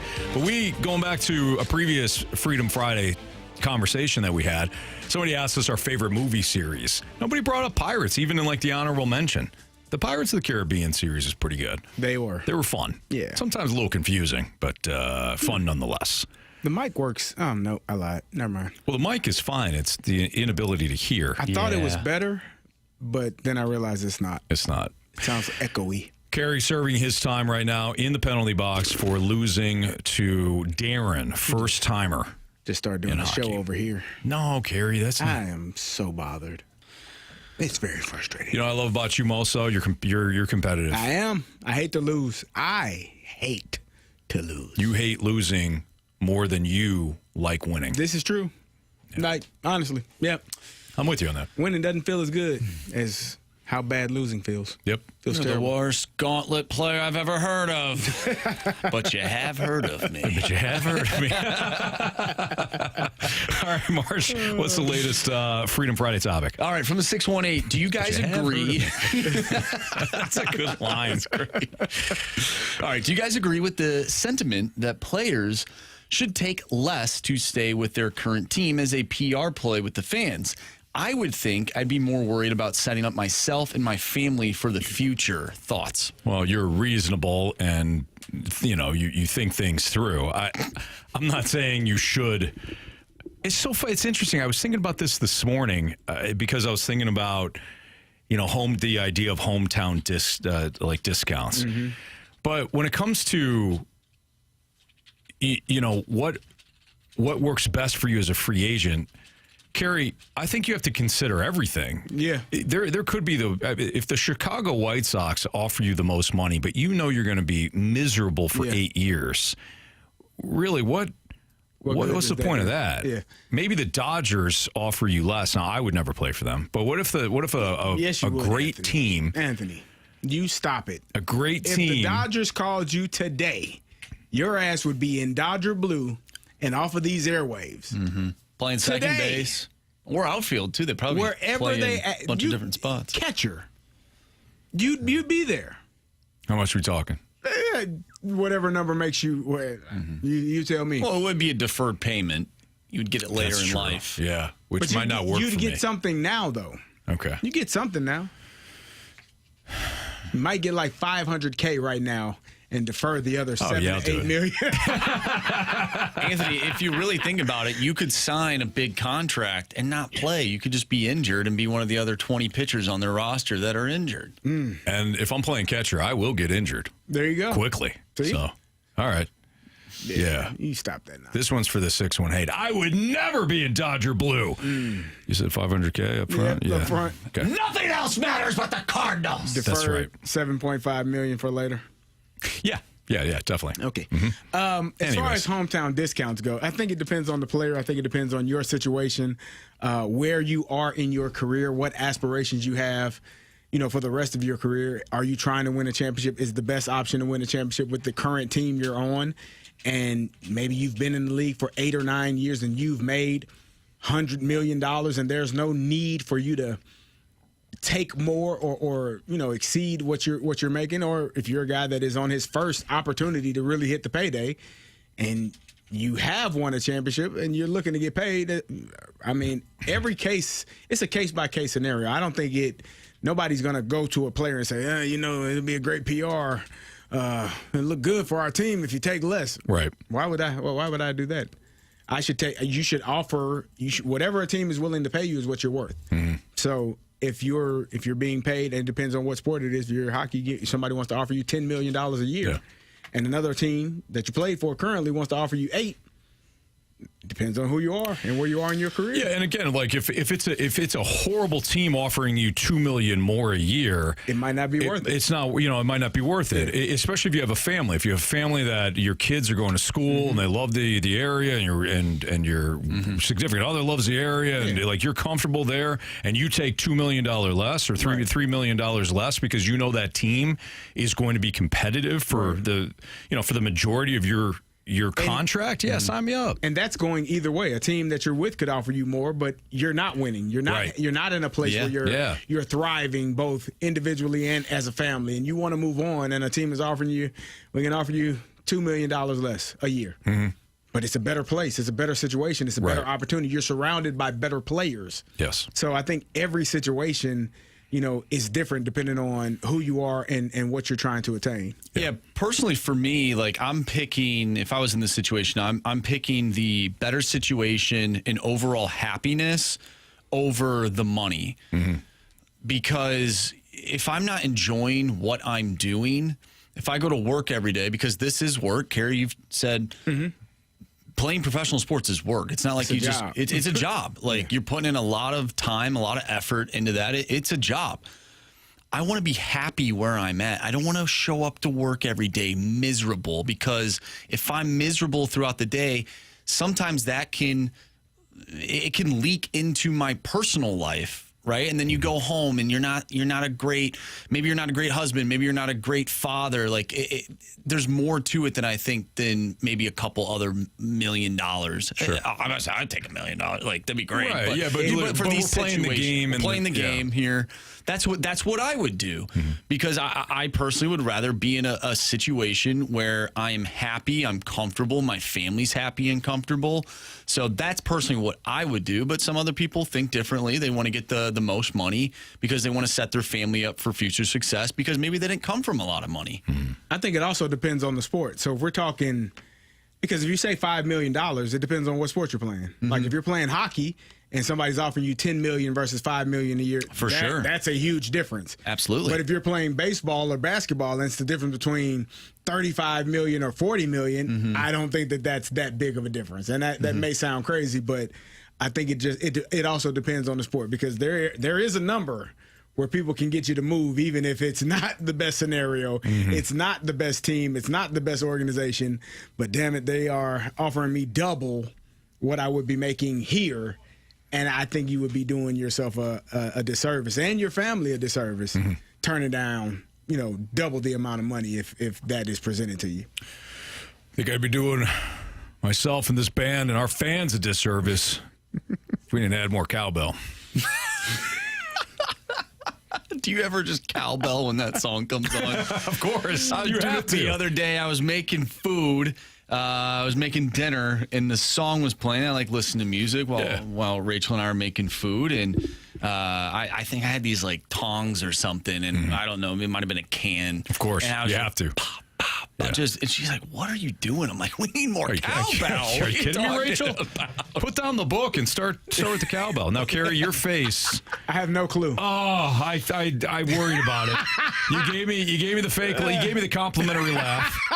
I knew it. I have no clue. So there was a skit. There was a skit from Saturday Night Live, like back in the Is it Will Ferrell? Yes, Will Ferrell. Okay, I do know that. Yeah. There's a song. I forget the name of the. I even forget the name of the song, but it's a song that's got. I have seen that skit. Is it Blue? I don't know the song though. Is it Blue Oyster Cult? I think. I forget the name of the song now, but it's him. I've seen the skit. Yeah, but I don't know. It's Don't Fear. Don't fear the Reaper. Don't fear the Reaper. Don't fear the Reaper.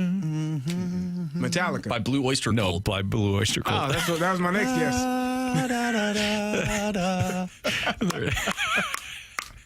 And they're in there with Christopher Walken, who's like this big time music producer, and he's like. Yeah. He's like, boys, I need more cowbell. This Will Ferrell just playing the hell of that cowbell. What do you think is the best SNL skit you've ever seen? Man, that one's really funny. I'll even throw In Living Color in there too. Oh, In Living Color. Bro, some of the things on In Living Color would banned. Right. I think Damon Wayans is one of the funniest people I've ever seen. Yeah, he is hilarious. I love the Celebrity Jeopardy ones on SNL. Those are funny. The series of those are hilarious.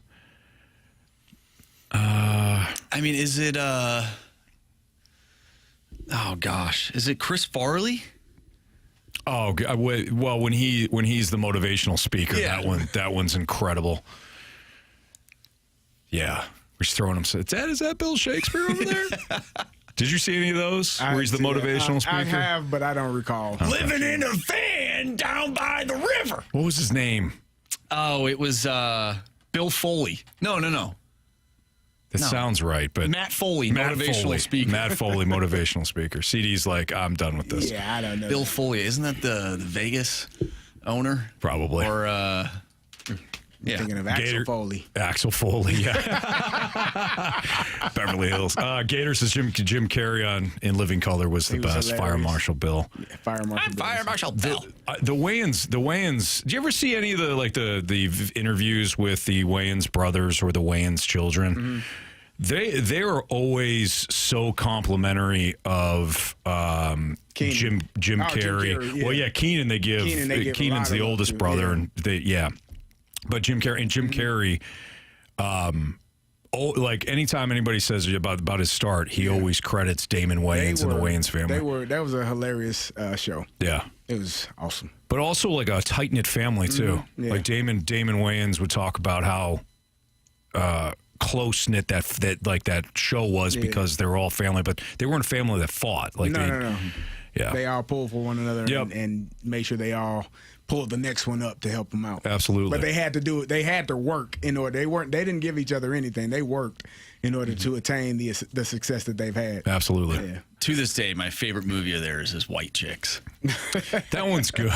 It's so funny. Have you ever seen Bulletproof with Damon Wayans and Adam Sandler? Yes. Yeah. I don't think so. Dude. There are some lines in that I cannot repeat, but they're funny. All right, Freedom Friday continues. Keep your questions, your topics coming in. 314-399-9646, the Air Comfort Service Talks line. More of your Freedom Friday topics next.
101 ESPN Sports Center.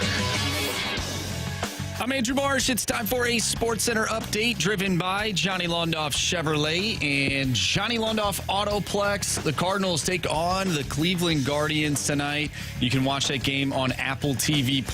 Sonny Gray on the mound for the Redbirds, and the first pitch tonight is at 6:10. We'll have NHL draft coverage for you starting at 6 o'clock, so make sure you tune in to that. Also, make sure you text in to the Air Comfort Service text line, 314-399-9646. Today is Freedom Friday. We are taking all of your topics, so send them in. Freedom Friday continues next right here in the Fast Lane. I'm Andrew Marsh, and the Sports Center update is driven by Johnny Londoff Chevrolet and Johnny Londoff Autoplex. See them at londoff.com. Chevy, together we drive. Are you kidding me?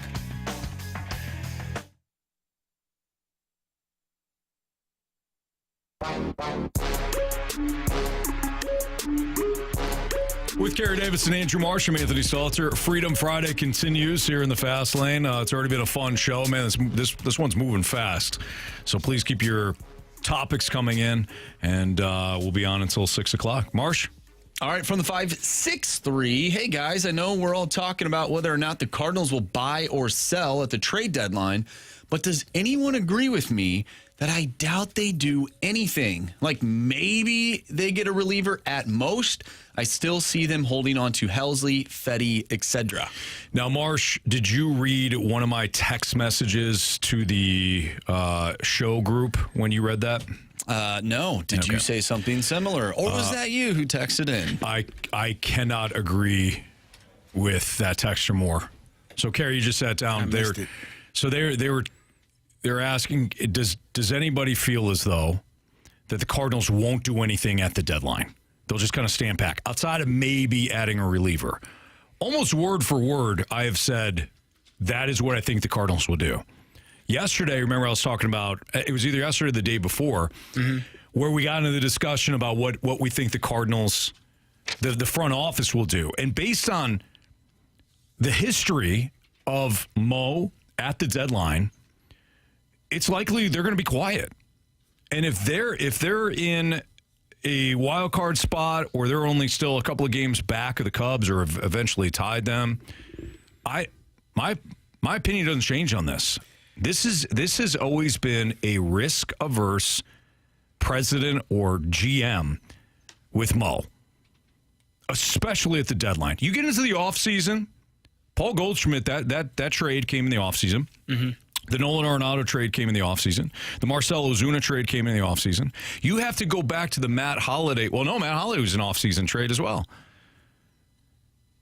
Wasn't he? I thought he was in season. Maybe he was in season. I thought he was. I can't remember. No, he was. He was in season. I apologize. He was in season. You Matt have to go Holliday, back to when he was with the Athletics. Yes, so that was in season. I apologize about that. Or the 2011 Colby Rasmus to revamp the bullpen trade, to really look at a bold move that Mo made. I'll give you even the Alan Craig, Joe Kelly for John Lackey. Mm-hmm. But other than that, it's been Edward Mujica. It has been, Cishek. It has been John Lester and Jay Happ. His moves have typically been risk-averse at the deadline. Got Eric Fetty. Sure.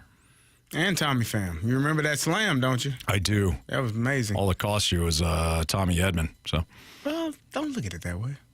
How can I not look at it that way? I don't know. I was trying. I have to look at it that way. Look at it that Thank way. you. Okay. Yeah. Where was he going to play, Anthony? Anywhere. Too many guys. I don't know. Listen, man. I don't disagree with that. The funny thing is, I don't disagree with that. But I knew Fetty was fine. Like, just fast lane fine when they made that deal. They should have got two other White Sox, but the one of them ain't been playing well. But either way. All right, so again, circling back, I don't think they're going to make a move. I think he's going to be petrified. I hope. I don't want to. I hope the move is moving on from guys that won't be here next year. I hope that's the move. I don't think that I agree with you in terms of I don't think that they are going to be buyers at the deadline. I don't know that this team is good enough to be a buyer at the deadline. Like, you really have to believe that your team is a World Series contender, in my opinion, to be a buyer at the deadline. You don't buy at the deadline to get ousted in the first round of the playoffs. Like, that's dumb. That's not sound business. Like, you're adding something to a roster that you feel gets you over the hump past the first round to bare minimum NLCS. And with the expectation that this is a World Series ball club with the addition of this thing. That's why Ryan Helsley is going to be sought after at the deadline, because somebody's going to feel like we're a World Series contender with that person. Mm-hmm. That's the reason why people go out at the trade deadline and make big trades for people. This team, in my opinion, is not in the place where they are, and people will tell you, oh, you can make the playoffs. Okay. And I'm not poo-pooing on the playoffs. Your team hadn't been there in a couple of years. It sucks. It stinks. Yeah. But you're going to mortgage what the future could look like to be knocked out in the first round? In wild card? Like, just to say we made it? No, I don't disagree with that logic. So, yeah, I think that I don't think that they'll be buyers, and I think if you're making sound business decisions, you will be sellers. What's the safest? Unless, now here's the caveat. If they go on a Blues-like run, and I ain't talking 12, I'm talking 15, 20. So you're talking about I'm talking 19 out of 20. Mike Schultz-esque run. Sure, yep. Before the trade deadline. Mm-hmm. Yeah. Then don't do nothing. Add. Because by that point, you will be in first place in your division. What is the absolute safest thing that they can do at the deadline? Yep. Stand still. Yeah. That's where I'm going to cast my vote. I don't think that's safe. I think that's I think that's safe. I don't think it's safe. If you're Mo, why is it safe? Because it's justifiable. Safe. You don't have, because you're close enough to make the playoffs. Sorry, not justifiable. It's explainable. Because Carey, you go to the podium, right? You go to the podium. They smell that, and they start to ask you, hey, why didn't you make such and such move? Well, I really like where this club is at right now, and I'll tell you what, we got a bunch of different trade offers that we like, but ultimately we didn't feel as though that the net pie chart ratio matched up to where we wanted to be. So, it's a good club. We like it. We can make the playoffs. Marsh, I need you to clip that off and save it. And if that comes true, we're going to play them side by one after another. Mm. If you could take out I tried to be quiet, but you made me laugh a couple of times. You can take out my laughs. Is Mo. Let's save that. You can hear it. I hear it. And I want to play it right after one after another. Deadline passes. Yeah. So they start off by this is what's going to happen at the deadline. The deadline's going to come. They're going to make a move for a reliever. Mm-hmm. Okay? They're going to make a move for a reliever. They're going to add a reliever. Then the deadline's going to pass. You're going to hear all these rumors. Everything's the Ken Rosenthals of the world. They're going to start, the Cardinals in on this, that, the other thing. We're going to get excited. Or if you're on the other side of the coin, you're going to say to yourself, well, trade these guys. So you're listening for the Yankees being in on Nolan Arenado or the Phillies being in on Ryan Helsley. You got to read all these rumors, and then the trade deadline is going to pass. There's going to be nothing. There's going to be crickets. And then people didn't believe. And then Then Mo is going to go to the podium there, where the table that they set up, and reporters are going to ask, hey, now you made the move for the reliever you added. Why didn't you add more? At the end of the day, we didn't feel as though that, it takes two to tango. And we didn't feel as though the returns were good enough. So therefore, net, we didn't make a move. Mm. Yeah, we're going to save it. Not great. Mm. It's saved. There you have it. Yeah. Your deadline. You didn't know today that the Fast Lane was going to tell you what the deadline was going to look like. You can't get that news anywhere else but here. Anywhere. Nope. Can't even get Cardinals news anywhere else. Yeah, that's not true. Yeah, probably. Should we do our six-pack? Let's do our six-pack. Absolutely. All right. Sixer, which is basically just Freedom Friday. Continues next on 101 ESPN.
It's time for the Fast Lane to answer your sports questions. I want to ask you a bunch of questions, and I want to have them answered immediately. Asking me all these weird questions. Answer the question. Answer the question. Answer me! The Sports Six-Pack is refreshed by the Finnish Long Drink, Finland's best-kept secret. A sparkling citrus beverage made with real liquor. Visit thelongdrink.com. Must be 21 years of age or older. Drink responsibly.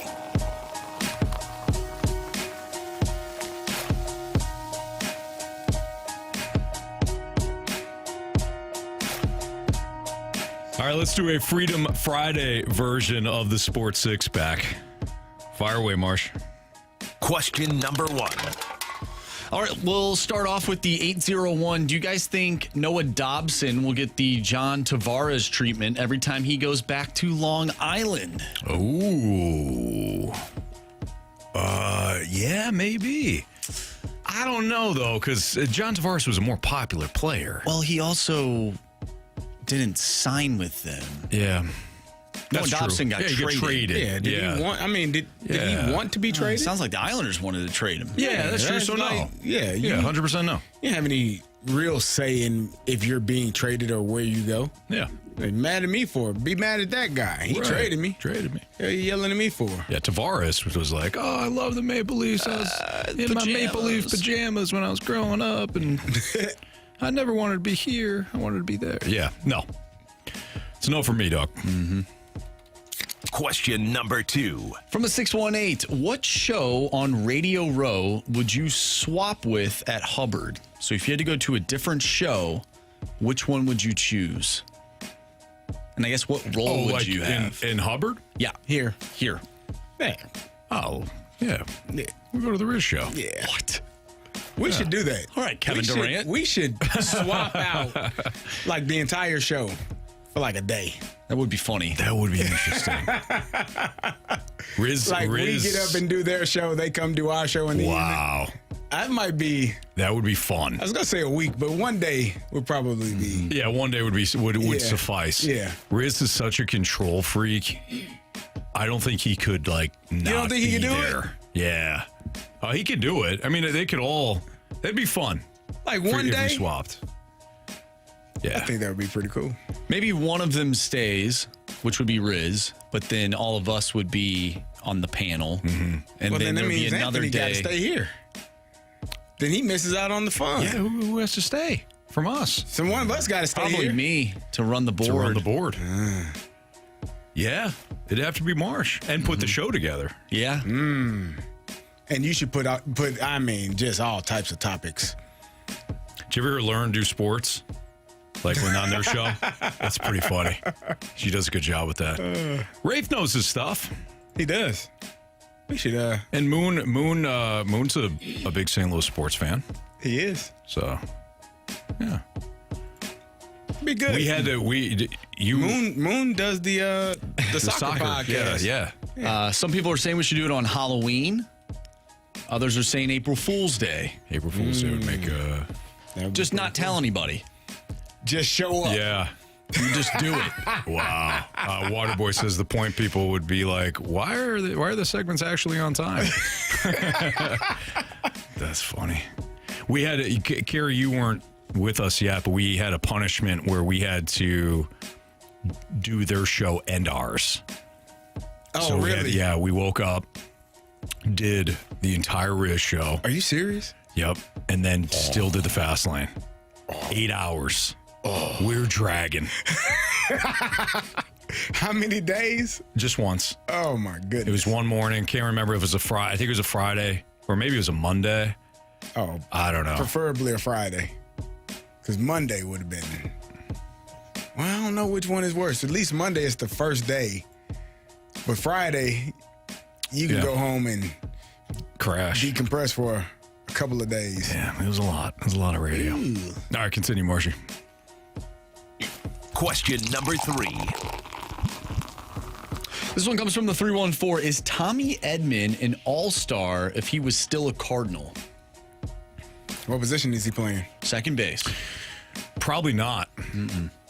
Probably not. For the simple reason that if you look at who he's surrounded by, like Tommy Edman is a good player, but Tommy Edman's surrounded by the players that he's within that Dodgers lineup. For as good as the offense has been for the Cardinals, I don't think that Edman would be able to post the numbers that he's posting.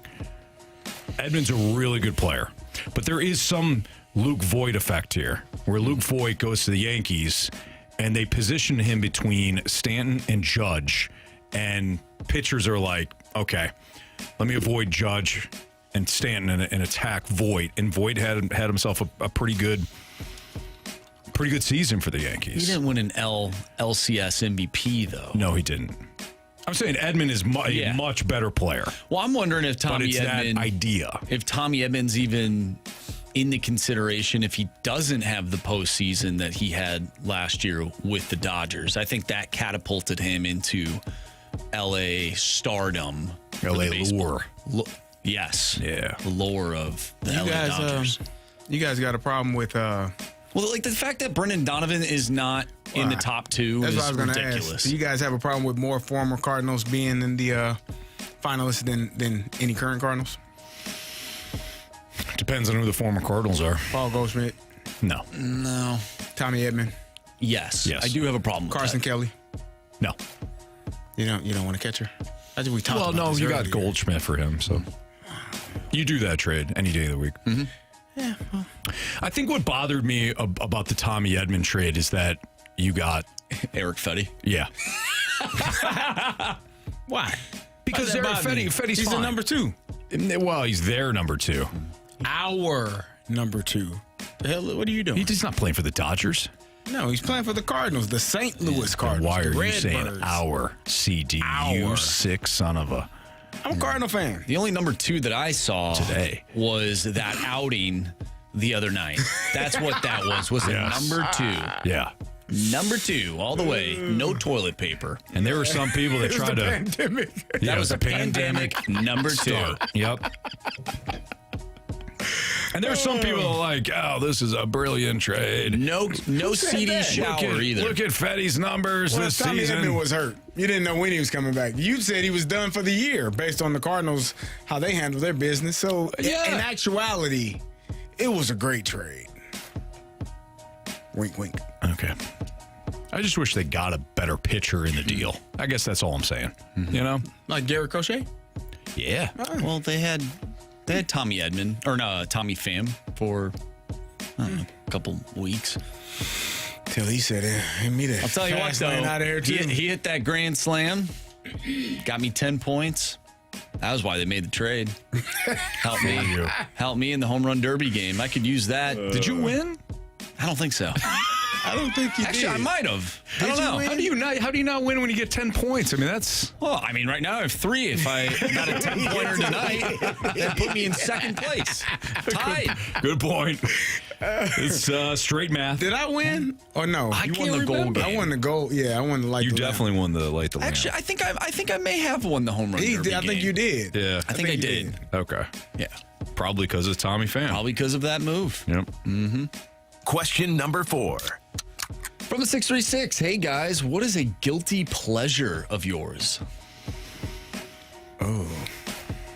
Well, what are guilty pleasures? So here's an example. Trash TV I was shows. just about to say my guilty pleasure is trash reality television. I hate it.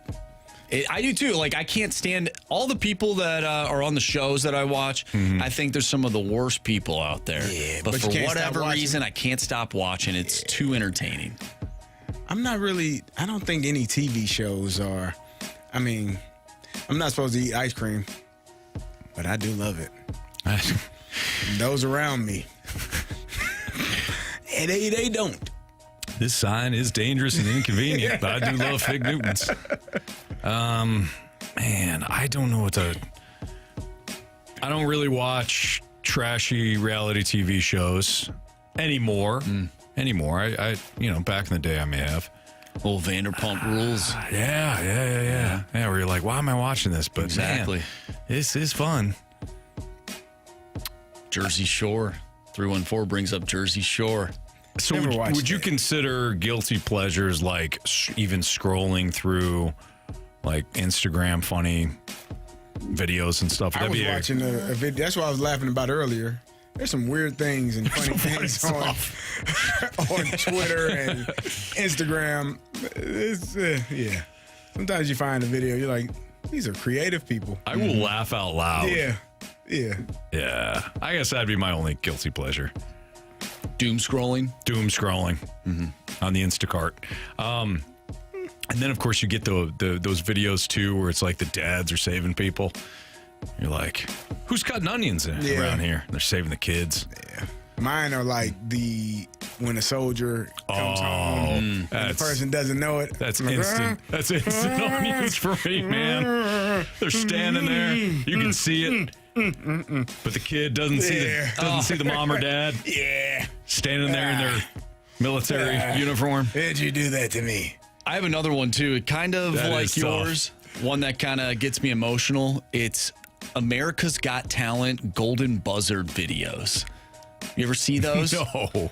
Like just really good, talented people, and then you see it goes in slow motion, and one of the judges goes, boom, and hits the golden buzzer, and then the confetti starts flying. It's all in slow motion, then playing some like sappy music under, and the person's like, oh my gosh. And you're like, whoa, that was, oh my God, why am I crying right now? This is so good.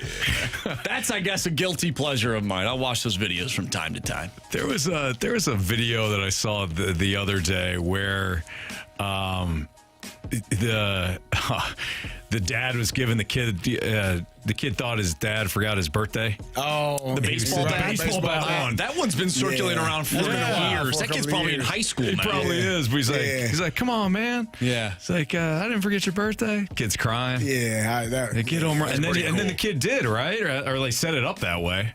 Because there's like a follow-up video, I feel like, where the kid actually hits a home run. The dad catches it, but I'm sure it was fake. Anyways, go ahead. Question number 5. You know what, real quick, sorry. Gator says, I like corny old horror films. There's sometimes, sometimes I'll watch like a slasher, like a stupid slasher movie, and then I'm like, oh, that would be a guilty pleasure of mine. A slasher video. And then I get to the end, I go, why did I watch this? That was horrible. Every time. I'm like, this time it'll be different. I'm going to recommend a movie to you. It is like a horror slasher movie, but it is also a comedy. Tucker and Dale versus Evil. Have you seen that movie? No, I have not. It is so funny. It's hilarious. There's a lot of them that try to be funny. They like try to thread the line between gross and scary and funny. This one is awesome. Yeah, I've watched it multiple times. It's pretty funny. Yeah, without a doubt. Every time the credits are rolling, I'm like, I'm an idiot. Why did I watch this? Go ahead. From 618, who is going to make the college football playoff first, Illinois or Mizzou? And if you say Mizzou, you are wrong. Agreed. Illinois. Yeah, ILL. All right, Mizzou. You're wrong, and they just told you that. You just said that just be contrary, didn't you? No, I said it for a different reason. Why? Balance. Man, need balance. Tip the scales. All right, come on over to the ill side. Central Michigan. Yeah, I definitely don't. Fire up chips. Fire up chips. I don't think that they will.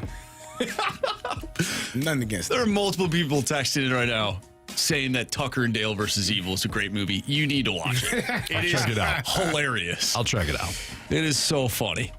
All right, let's wrap this. You know what up. All right. Question number 6. From the 314, a super generic question. What happens first? Blues win the Cup, Cardinals win the World Series. That's from Justin. Blues win the Cup. Right now, I think the roster's better. I was going to say, we had that yesterday. That was Cardinals versus Cubs. World Series. Oh. Not go with it. Which would win first? Okay. Who would win first? I was about to say, because CD, unless one of those teams going to the AL, that cannot happen. No, who would win first? Yeah, I say Blues. I say Blues are in a better spot. Are further along in their whatever process. I agree. Yeah. Yep. The pitching, if the pitching staff was better for the Cardinals, and like they've been good. Don't like every time I say this is like, well, don't you know they're ERA? But the pitching staff has been good. But there's a huge difference between good in the regular season and great in the postseason. And the Cardinals just have too big of a leap, I feel. Going back to the scary movie topic, if you want to call it that, are you a Final Destination person? I've heard the newer one's actually pretty good. Is it? I haven't seen I saw a couple of those, but it's been so long now. It's been a while. That stuff kind of scares me. I'm not gonna lie. Like, it's not like hard not to think about. Like those like pop, like where they pop out and they're like, ugh, you know what I'm Mine saying? is when you're like riding behind those trucks that have the logs. Yes. Like, yeah, I'm cool. Yes. No, I'm good. I'm like, I think I'm gonna get over now. I trust that you secured it properly. Oh, totally. But I'm good. Let me get on out of your way. Dude, I had a dream one time / nightmare that one of those trucks, and it was like you know, the ones that transport like the long steel poles. Yeah. Yeah. One of them was coming through the windshield right before I woke up. Oh, wow. I told Kristen about it. I'm like, hey, I don't know. This is not good. Yeah. Like, something's going to happen. She started crying. She goes, why would you tell me that I'm pregnant? Oh, God. Oh. Well, I'm sorry. I just shared my dreams. Oh, man. Yeah, it's not good. I don't think that would ever happen to you. You know why? Because legends never die. Yes. I like it. All right. Biggest question of the day. Also a Freedom Friday topic next on 101 ESPN.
Biggest question of the day, brought to you by Mentality. Our patients experience a 30% increase in testosterone levels. Reclaim your health at mentalityhealth.com/radio.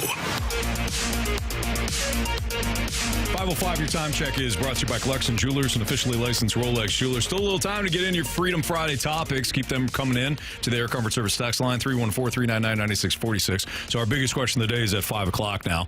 And it's basically just going to be a Freedom Friday question, boys. So continue, Marsh. Here we go from Average Size Shabangas. Would you be interested in Major League Baseball doing a AA playoff style? The Texas leagues do a first half, second half winners. I think it makes the season not seem as long and makes the season more exciting for longer periods. So there is a first half winner as well as a second half winner? Yes. No. What does that and they do? make it to the playoffs. So wait a minute. So later in the season, if you win the first half, it's an automatic bid into the playoffs. Into the playoffs. Nah, what if you got a guy that gets hurt in the second half and you stink? You're going to be stinking in the playoffs too. Yeah. Plus, I mean, it's interesting, but I think with Major League Baseball, they kind of pride the sport kind of prides itself on the marathon and not the sprint. So that's part of it. Isn't it funny though? You play 162 marathon to then play 3 games in the first series. Well, how many games you want them to play? I'm okay. You want 7 games? I get it. I do. I get it. But I'm okay with it because of the inclusion of the extra wild card. And I know a lot of people hate that, but you're Major League Baseball. You need more. You're a regional sport, period. We care about our Cardinals.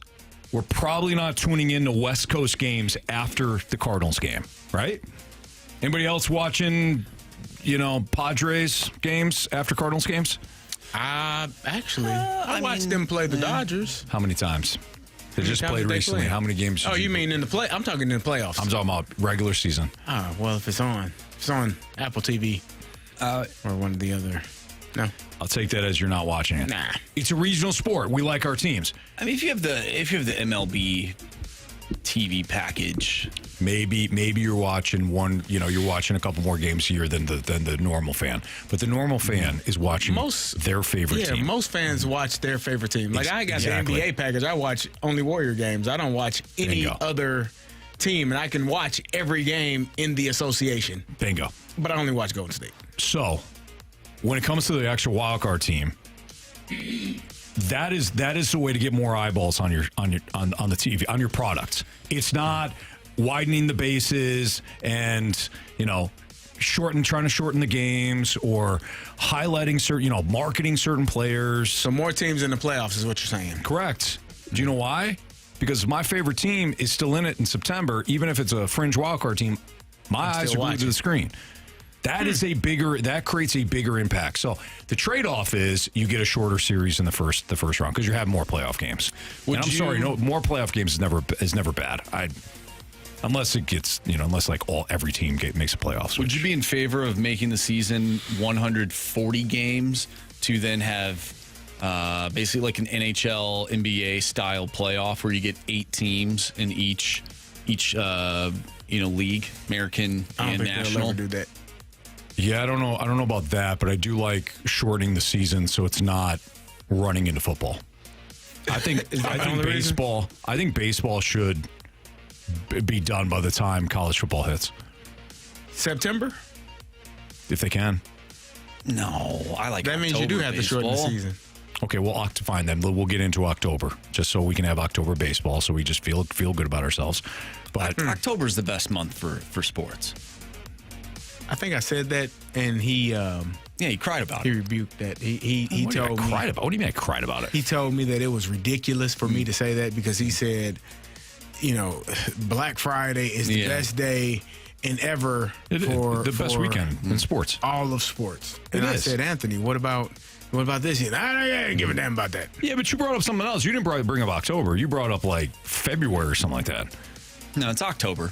For sure. Bring up February. All 4 major sports are playing. Name the best weekend in sports. It is the Black Friday Thanksgiving weekend. Something just happened recently, and I said that was an awesome weekend. Yeah, and I'm like, was there football there? And you're like, no. So sorry. What was it? It was it was probably NBA, hockey. Yeah, it was probably Masters weekend, and it was in April. So that early April, I believe is the Final Four during the same weekend as the Masters?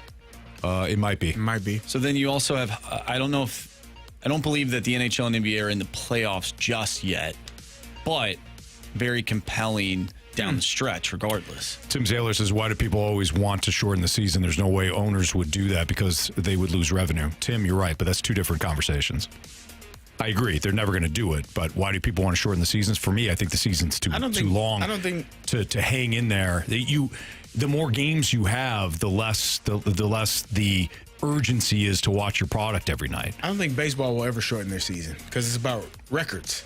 And the less games you have, the less opportunities you'll have. Well, I'm talking about from the player side. Oh. The owner side, yes, revenue. The player side, it's records. You're chasing down numbers. It's a numbers game. And if you don't play you don't play 162 and you only play 140, you're missing out on 22 games to break that home run record. We just talked about Cal Raleigh earlier and him on pace to break Barry Bonds' single season record. Sure. Like you got 22 less games, you're never going to catch that. I agree. And we can all agree, too, that Thanksgiving weekend is the best sports weekend of the whole year. It's okay. From the 314. Okay, wait a second. Okay. Yeah. Listen, you don't have to push me on October. I'm with you. October is a great month for sports. Yeah. It is incredible. Best weekend of the Junior year. Falcons play that in that month as well. But Marshy, take me to let me take you to Thanksgiving. Okay, take me there.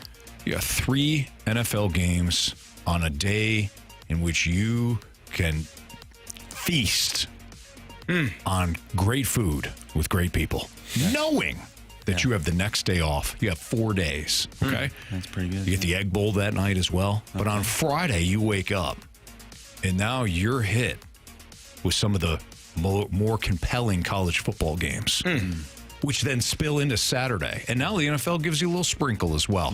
Little NFL game on Friday and Saturday, and then boom, Sunday hits. The Sunday slate. Mm-hmm. You and Chris, whatever his name is. What is his name? What's his name? It's the Red Zone guy's name. Chris Hansen. Or no, not Chris Hansen. Chris Hansen is a different That's the kicker. Scott Hansen. Scott Hansen. That's what I was thinking. Chris Hansen. Me and Scott. Scott telling me everything I need to know right before it happens. Are they brothers? Probably. They look alike. Yeah. By the way, the 314 says, going back to the original question about the split, right, in terms of making the playoffs, they had to do that in 1981 when they had a strike in the middle of the season. It sucked. Okay. Well, there you go. So if you remember that. So it's a no. 1981, I was not alive. That's right. I was not alive in 1981. You'd have to talk to Carey about that. It was a terrible idea. Or Jamie. I don't remember. I was just born. March 27th, 1981. 618. First weekend of April is the best total weekend. First weekend in April? Yeah, no, that's wrong. It might have been what I said. Now, that's just your opinion, and opinions aren't wrong, but you're Opinions matter. 618. Not everyone has Black Friday off, Stalter. It's not the best weekend for the actual working man. Oh, you know what? Do you work in retail? Because I used to work in retail for Black Friday. Okay, I see some sick individuals on Black Friday when you're working that day. So don't you tell me about the working class. Black Friday when you're working retail is terrible. Terrible. It's awful. Not fun. You have to go to bed early, even though you ain't going to bed. You're staring at the wall, waiting for your alarm clock to go off, your cell phone to go off. It's awful, Marsh. You got to make your way in through the crowd of people that are sleeping in tents like lunatics. I feel like Black Friday is not as big as it once was, though. Yeah, because everybody's online. Yeah, Cyber Monday is bigger now. Malls aren't as big as they once were. Nobody goes outside and shops. No. Yeah. Still got a few. West County Mall still popping, ain't it? The Galleria. Yeah. The Galleria still? Ain't been there in so long. There's a couple places.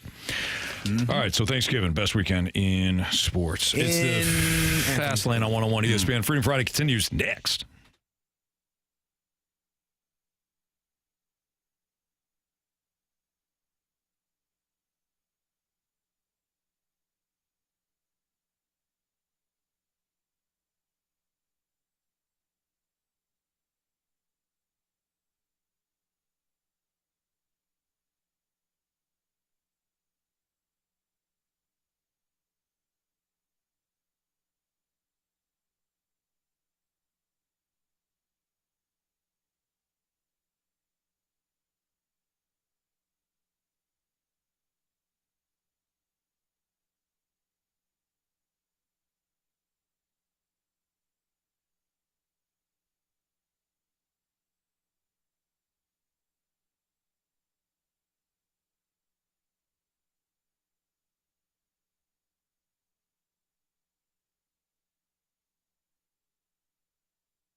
fever.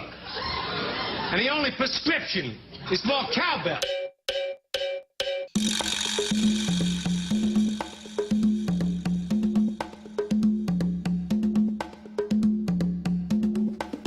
Well, shout out to an earlier segment that we had. I think I'd be doing myself a disservice if I didn't play the hell out of this cowbell. It's Fastlane on 101 ESPN. Freedom Friday continues. Carey Davis. Just do what that? Whoa, Carey. I was YouTube channel is going to get the. I'm back. All right. Had me a good little, version of Carey Davis coffee. breaking it down. A little coffee. They hit you that fast? Yeah, some good coffee. I didn't drink it all. Had to get it myself. Had to. The machine. You know my issue there, Anthony. You know how I feel. Carey refuses to use the coffee machine here. He just gets the hot water. Oh, you had to use it this time. I don't have any more mushroom coffee. Oh, man, I'm sorry. Really, yeah. Frost your cookies. Grinds my gears, Anthony. Yeah. All right, Marsh, what's our latest topic? All right, the 618 wants to know the update on the Ryan Day Jet Black Beard Challenge. What is question. the update? No hablo inglés. Well, gentlemen. No hablo inglés. Sammy. No hablo inglés. Sam, you're just speaking English. Yo no sé. No hablo inglés. When are you guys planning on doing that? Yo no sé. I believe we plan for Monday. What? ¿Qué? Carey, you're going to be fine. Marsh, you'll look a little. Look, that punishment was really for Jamie.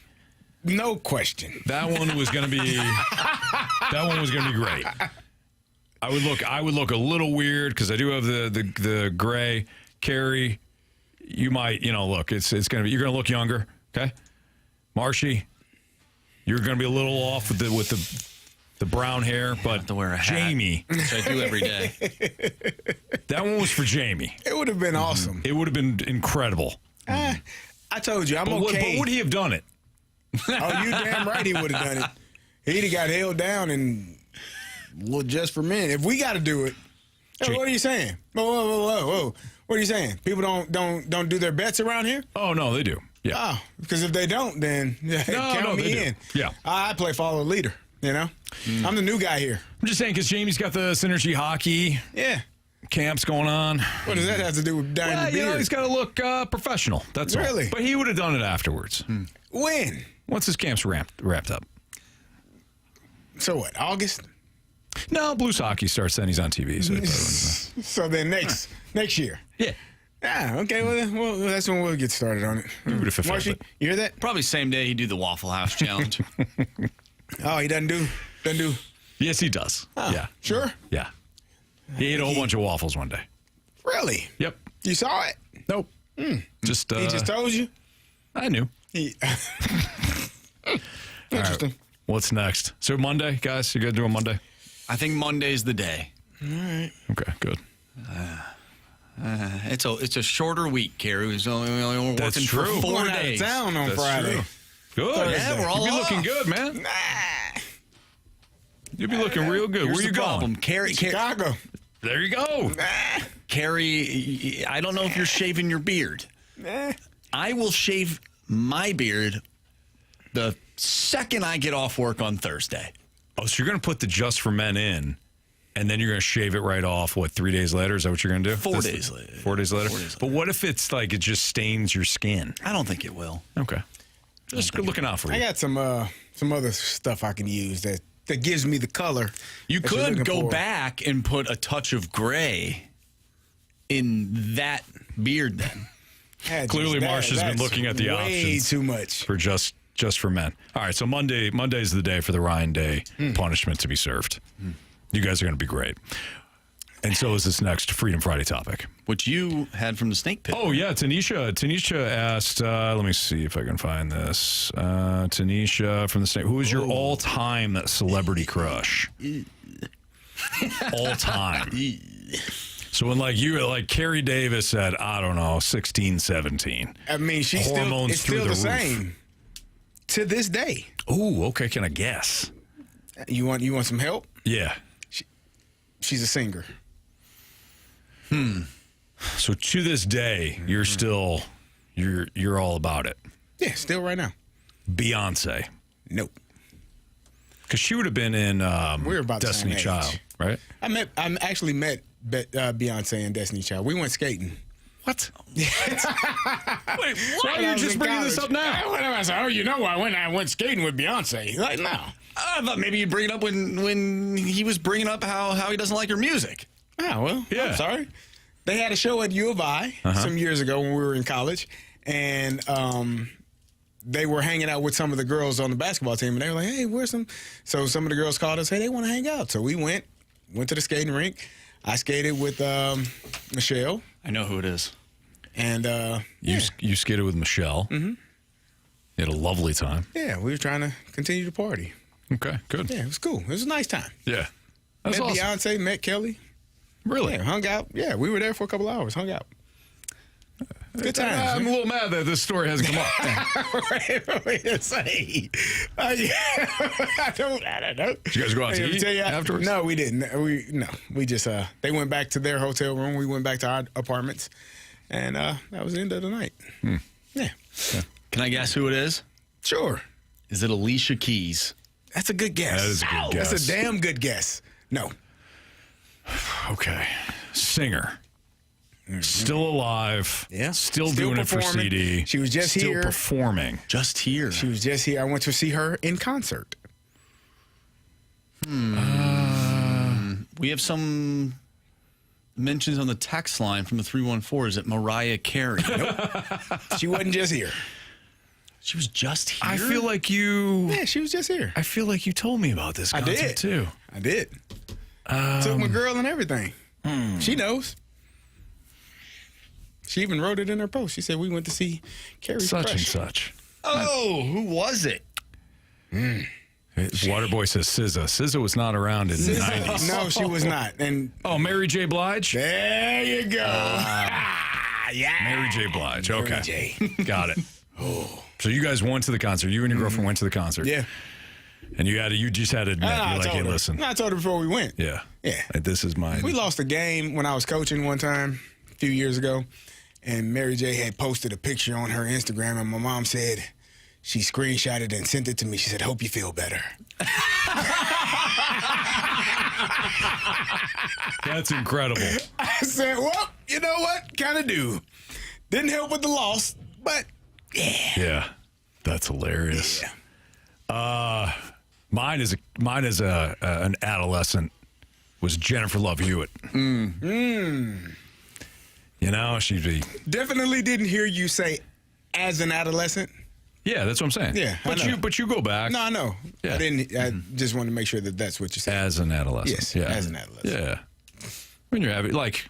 When you were young. When you're in high that's school... Still, that it didn't carry over. It stopped. I mean, she's a very attractive woman, but... I mean, I know you're married, but we're talking celebrity crushes. Right. Like, we're not talking like random woman walking down. No. Right. We're saying, you know, you gotta make sure you specify. Get the right words out there. All right, Marshy. Mine was Selena Gomez. Really? Yeah. Selena Gomez. You all are about the same age, aren't you? Oh, she's a little bit older than me. She's like 30. How old is she? 32? I have no idea. I think she's like 32. She's a little bit older than me. But it's a good choice. I love watching Wizards of Waverly Place. Yeah, that was my show. When I was even younger was Tiffany Amber Thiessen. Oh, who was, of course, on Saved by the Bell. Kelly Kapowski. Yes. Ooh, yeah. Oh, yeah. She may have actually been number Kelly one. Kapowski. Oh, let me tell you something. Yeah. Good times. Good times, great oldies at Bayside. Yep. Oh, man. Yeah. That was a fun show. Yeah, it was. At Saved by the Bell. Yeah. Kelly Kapowski was. I actually have to. Now I'm thinking about it. She was one. Number one. Yeah. She was one for me. I actually had a T-shirt that I bought. I mean, it was a while ago. I don't have it anymore. But it was just a picture of her with the blue jeans, and she's got the white shirt. Oh, sure. You know what I'm talking about? Of Kelly Kapowski. Yeah. Yeah, just doing her thing. Topanga from Boy Meets World. Yeah.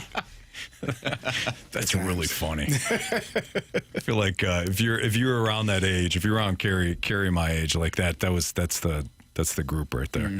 All right. Nobody else is chiming in. Like, I saw one person say Rachel McAdams, but I'm surprised we're not getting more action on this. You got Eva Longoria. 314 says Hayden Panettiere. I had to see that face. She is in Remember the Titans. She's the little girl from Remember the Titans. Yes. Okay. She I'm grew hoping up and she was in I believe what was that show called where they're all superheroes? What is that show called? With is it just Heroes? I think it's called Heroes. Oh yeah. I think she was in Heroes. I think you're right. I could be wrong on that one. Tyler says Marissa Tomei, Now and Forever. Tim Taylor, Tiffany Amber Thiessen was my first Marissa crush. Tomei. Yeah. My cousin Benny. Mm-hmm. She was in Heroes. I did. Yeah. What else is she in? What else you got on the text line there, CD? Well, she's in Bring It On. That's probably around that time. Scream. I love Jenny Beth McCarthy. Cooper. Carmen Electra also. Carmen Electra. It's like, yeah. Was she on MTV? Did she do a bunch of shows for MTV too? I don't. Like a host or something like that? Jenny McCarthy definitely did. Yeah. Carmen Electra was. This one's funny. I agree. From 618, the Pink Power Ranger. Doesn't know her name. Nobody knows the name. It was the pink one. Yep. That's hilarious. All right, we'll play Beat the Streak next. We do need a new Beat the Streak contestant. So 314-399-9646 is the Air Comfort Service text line. Text in for Beat the Streak if you want to play. We'll do that and bet the board next.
101 ESPN Sports Center. I'm Andrew Marsh. It's time for a Sports Center update brought to you by Salika Heating and Cooling. Cardinals back in action tonight, taking on the Cleveland Guardians. Sonny Gray on the mound. First pitch tonight is at 6:10, and you can watch that game on Apple TV+. If you missed anything from today's Freedom Friday, make sure you go to 101ESPN.com or check out the free Dobbs Tire and Auto Center's 101 ESPN mobile app. Just head to the podcast page. You'll find all of our shows there, and it's all brought to you by the Schaefer Door Company. Once we wrap up here, we'll have NHL draft coverage for you starting at 6 o'clock. But coming up next, we have Beat the Streak and Bet the Board. I'm Andrew Marsh, and the Sports Center update is brought to you by Saliga Heating and Cooling, a Daikin heating and air conditioning dealer.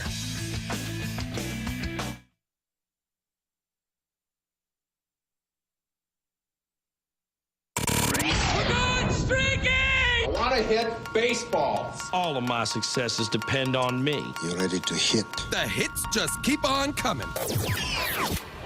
And his first big league hit is a bullet up the middle. Chase joins us for Beat the Streak. What's up, Chase? What's going on, Anthony? How are you? We're doing good, man. You rocked. You feel like you're. I feel like you're ready to go right now, Chase. I love this. Oh, absolutely. You enjoying your Friday? I sure am. Good. How about you guys? It's been a great show. Great Freedom Friday. Thank you. Appreciate the freedom of the United States of America. You're darn right we are going to celebrate our independence next week, man. It's good. If not for yes, sir. If not for that, we'd all be speaking Queen's English right now, guys. You know what I mean? Is that right? It'd be terrible. All right, Chase, you know how this works. You're going to hang on here for a second because you are the newest listener to Beat the Streak. So, Marsh, what's everybody's latest streaks? Anthony, not great. The Cardinals were terrible the other day. Everybody collapsed? Everybody collapsed that picked a Cardinal. Of course, Reese McGuire, your favorite player, hit a home run, so he's good. You got a base hit there, but you're at 1. Carey picked Dansby Swanson the other day. Y'all laughed at me. We laughed at him. We did. I did. I'll give you that one. Your streak's at 2. And then I picked Reese McGuire. So. And Jamie and I are at 0. And, of course, we welcome in Chase because Shane had Brendan Donovan, who went 0 for Gopher. So we're all back to 0. Okay. All right. So, Chase, you don't have to wait too long. I think you're third then. So Carey's first. I'm going to double down with Brendan Donovan. He's batting .833 versus Luis Ortiz. You want Brendan Donovan, huh? He sees him really well. Does he? It's awful chalk of you. Yeah, no kidding. Although I lost on chalk, I can't argue with CD. All right, for me, why don't we go with?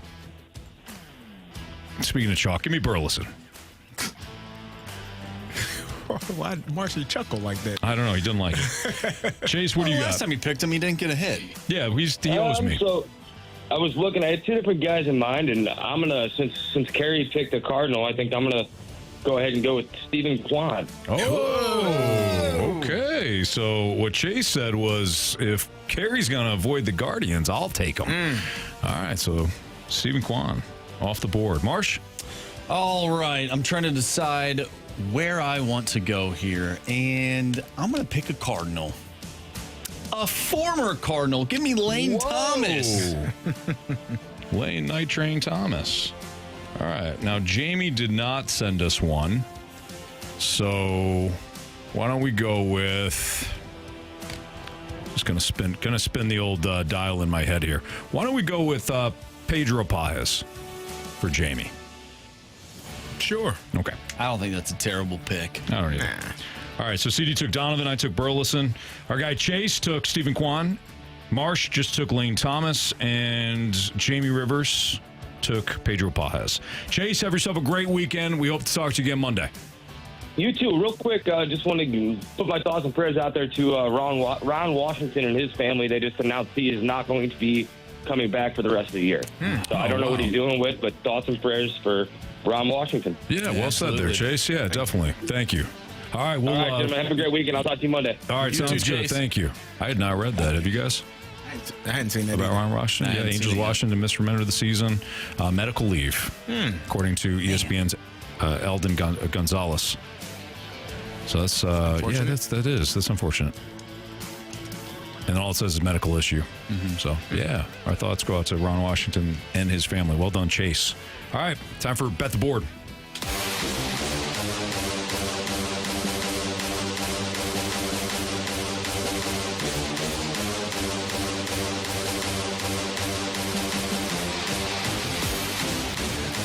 All right. What do we got here, Marsh? All right, as we draw closer, this is the second to last day. Yeah, so what's your deal?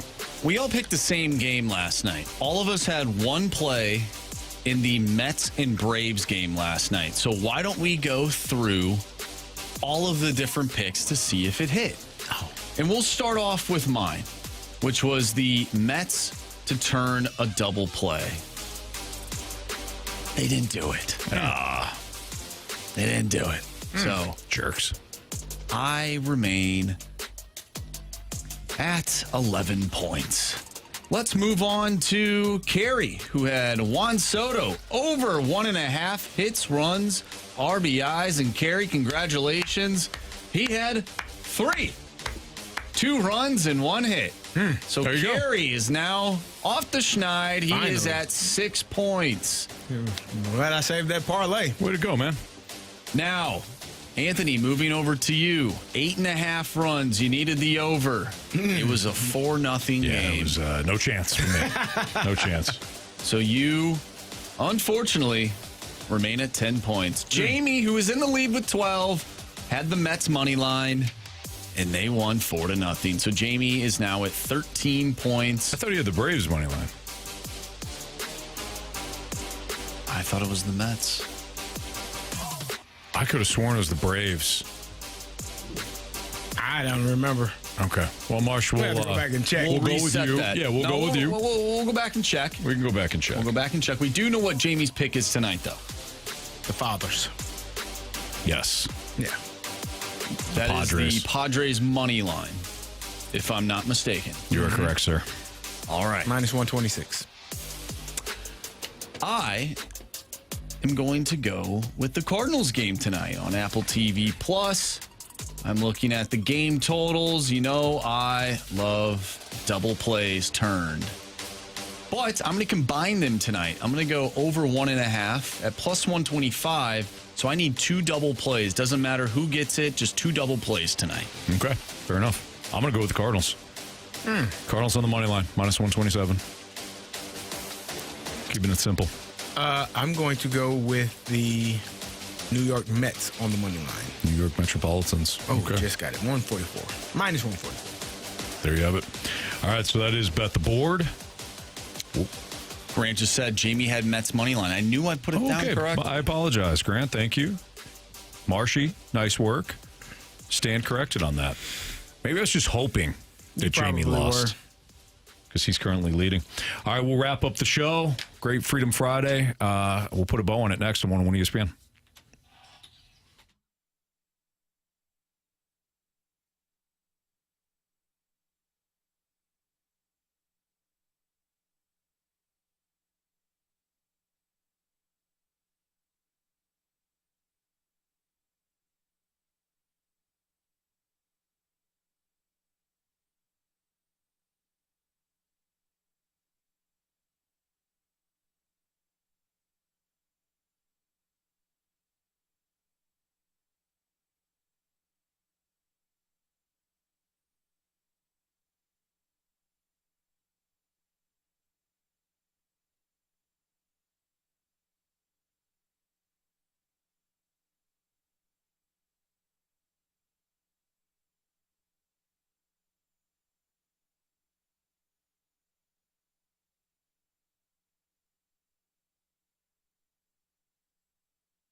If you missed anything from today's Freedom Friday show, you can always download the podcast available at 101ESPN.com or on your Dobbs Star and Auto Center's 101 ESPN mobile app. All the podcasts brought to you by Schaefer Door Company.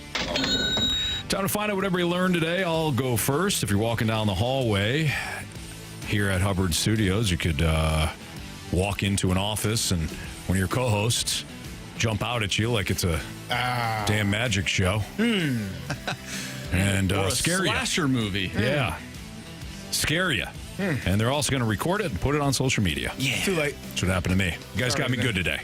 Got me real good. It was very spur of the moment, too. Had to be. Yeah, you couldn't have planned quick. it. It was very quick. Like, you were right there, and I'm like, Yeah, we get heard your you phone, talking. Get your phone out. He was like, "It's fine." He's talking. And I stood behind the door, like a madman. Like, and I went, It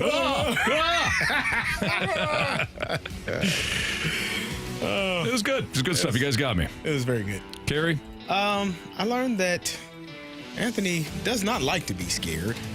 He'd prefer to walk into his into our office, his office. And, our office, not his my office. And just be able to sit down and get to work. Yeah. Yeah. Like a normal human being. Like a normal human being. I agree, Carey, with everything you're saying. Yes, I would like to walk into the office and just sit down. Especially, you guys, you didn't even hear me in the video. I'm like, what's up? What's up, dudes? Yeah, I heard Whatever. you. What's up, buddies? Here's all my fra. What did I learn today? I learned that if Carey Davis ever gets mad, sad, upset, whatever it is, all you gotta do is send him a picture of Mary J. Blige. Yeah. Yep. Like his mom. around. Mom knew. Yeah. Mom knew. Told you I was sitting there with my glasses on, sunglasses on in the house for hours after a loss. I'm coaching high school football. Mom sent me a picture. Said, "Here you go, son. Hope you feel better." You know what, though? It shows how much, in all seriousness, how much, like, you care. You know? When you're coaching, then it impacts you. It definitely does. Probably more than it should. Yeah. Well, no, not more than it should. Appropriate amount. Hey, by the way, reigning Conn Smythe Trophy winner Sam Bennett agreed to an 8-year, $64 million contract. Yeah, to stay with the Florida Panthers. 8x8. 8x8. Blue should have offered them 10. 10's a number. 8 by 10. Yep, so the Sam Bennett pipe dreams are over. Shameful. Oh, well.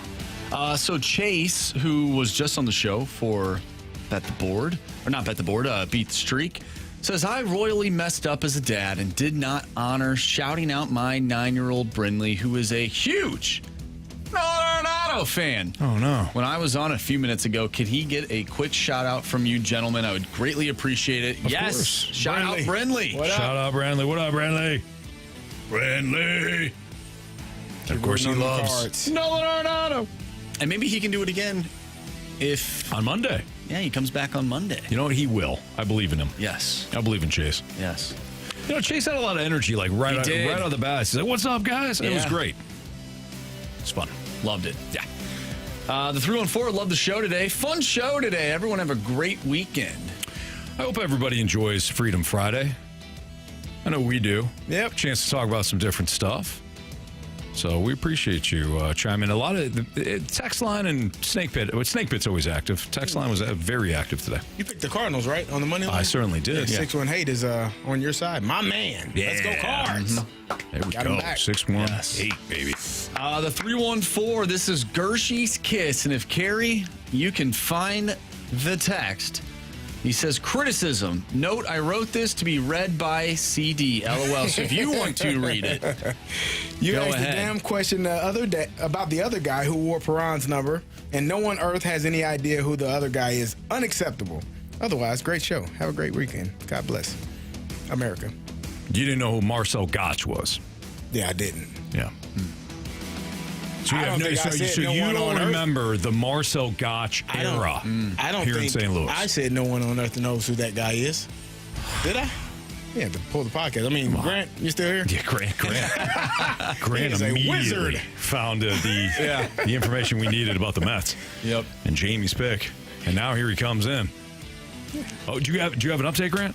On what? Oh, he didn't hear you. He just heard us call. I heard you talking about me, so I figured was I should asking come if in. you had Marcel Gotch. If you, Yeah. What an error You that don't like was. the questions? No, I didn't mind it. I didn't know who that was. I had no okay. clue.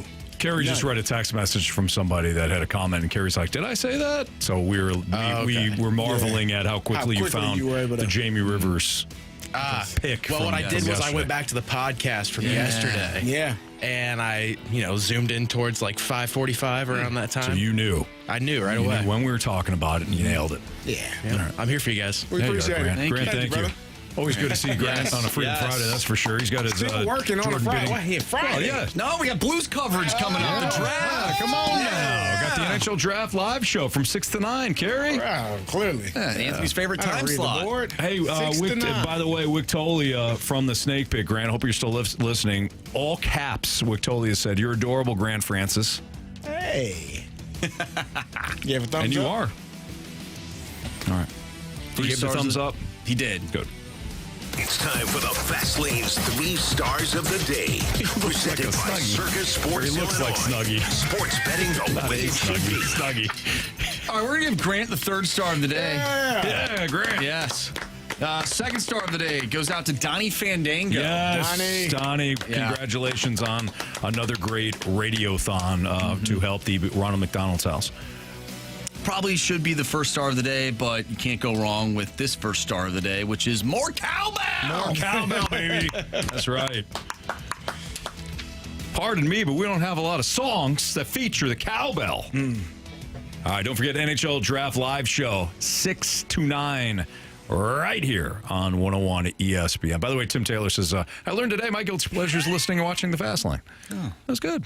Is that a criticism? No. Oh, guilty pleasure. Texter said, okay, I should have mentioned that even though he played for the Blues, I've never heard of him either. Perfect one to go off on. All right, that is Andrew Marsh, for our guy Jamie Rivers, and Carey Davis. I'm Anthony Stalter. Have a great weekend. See you.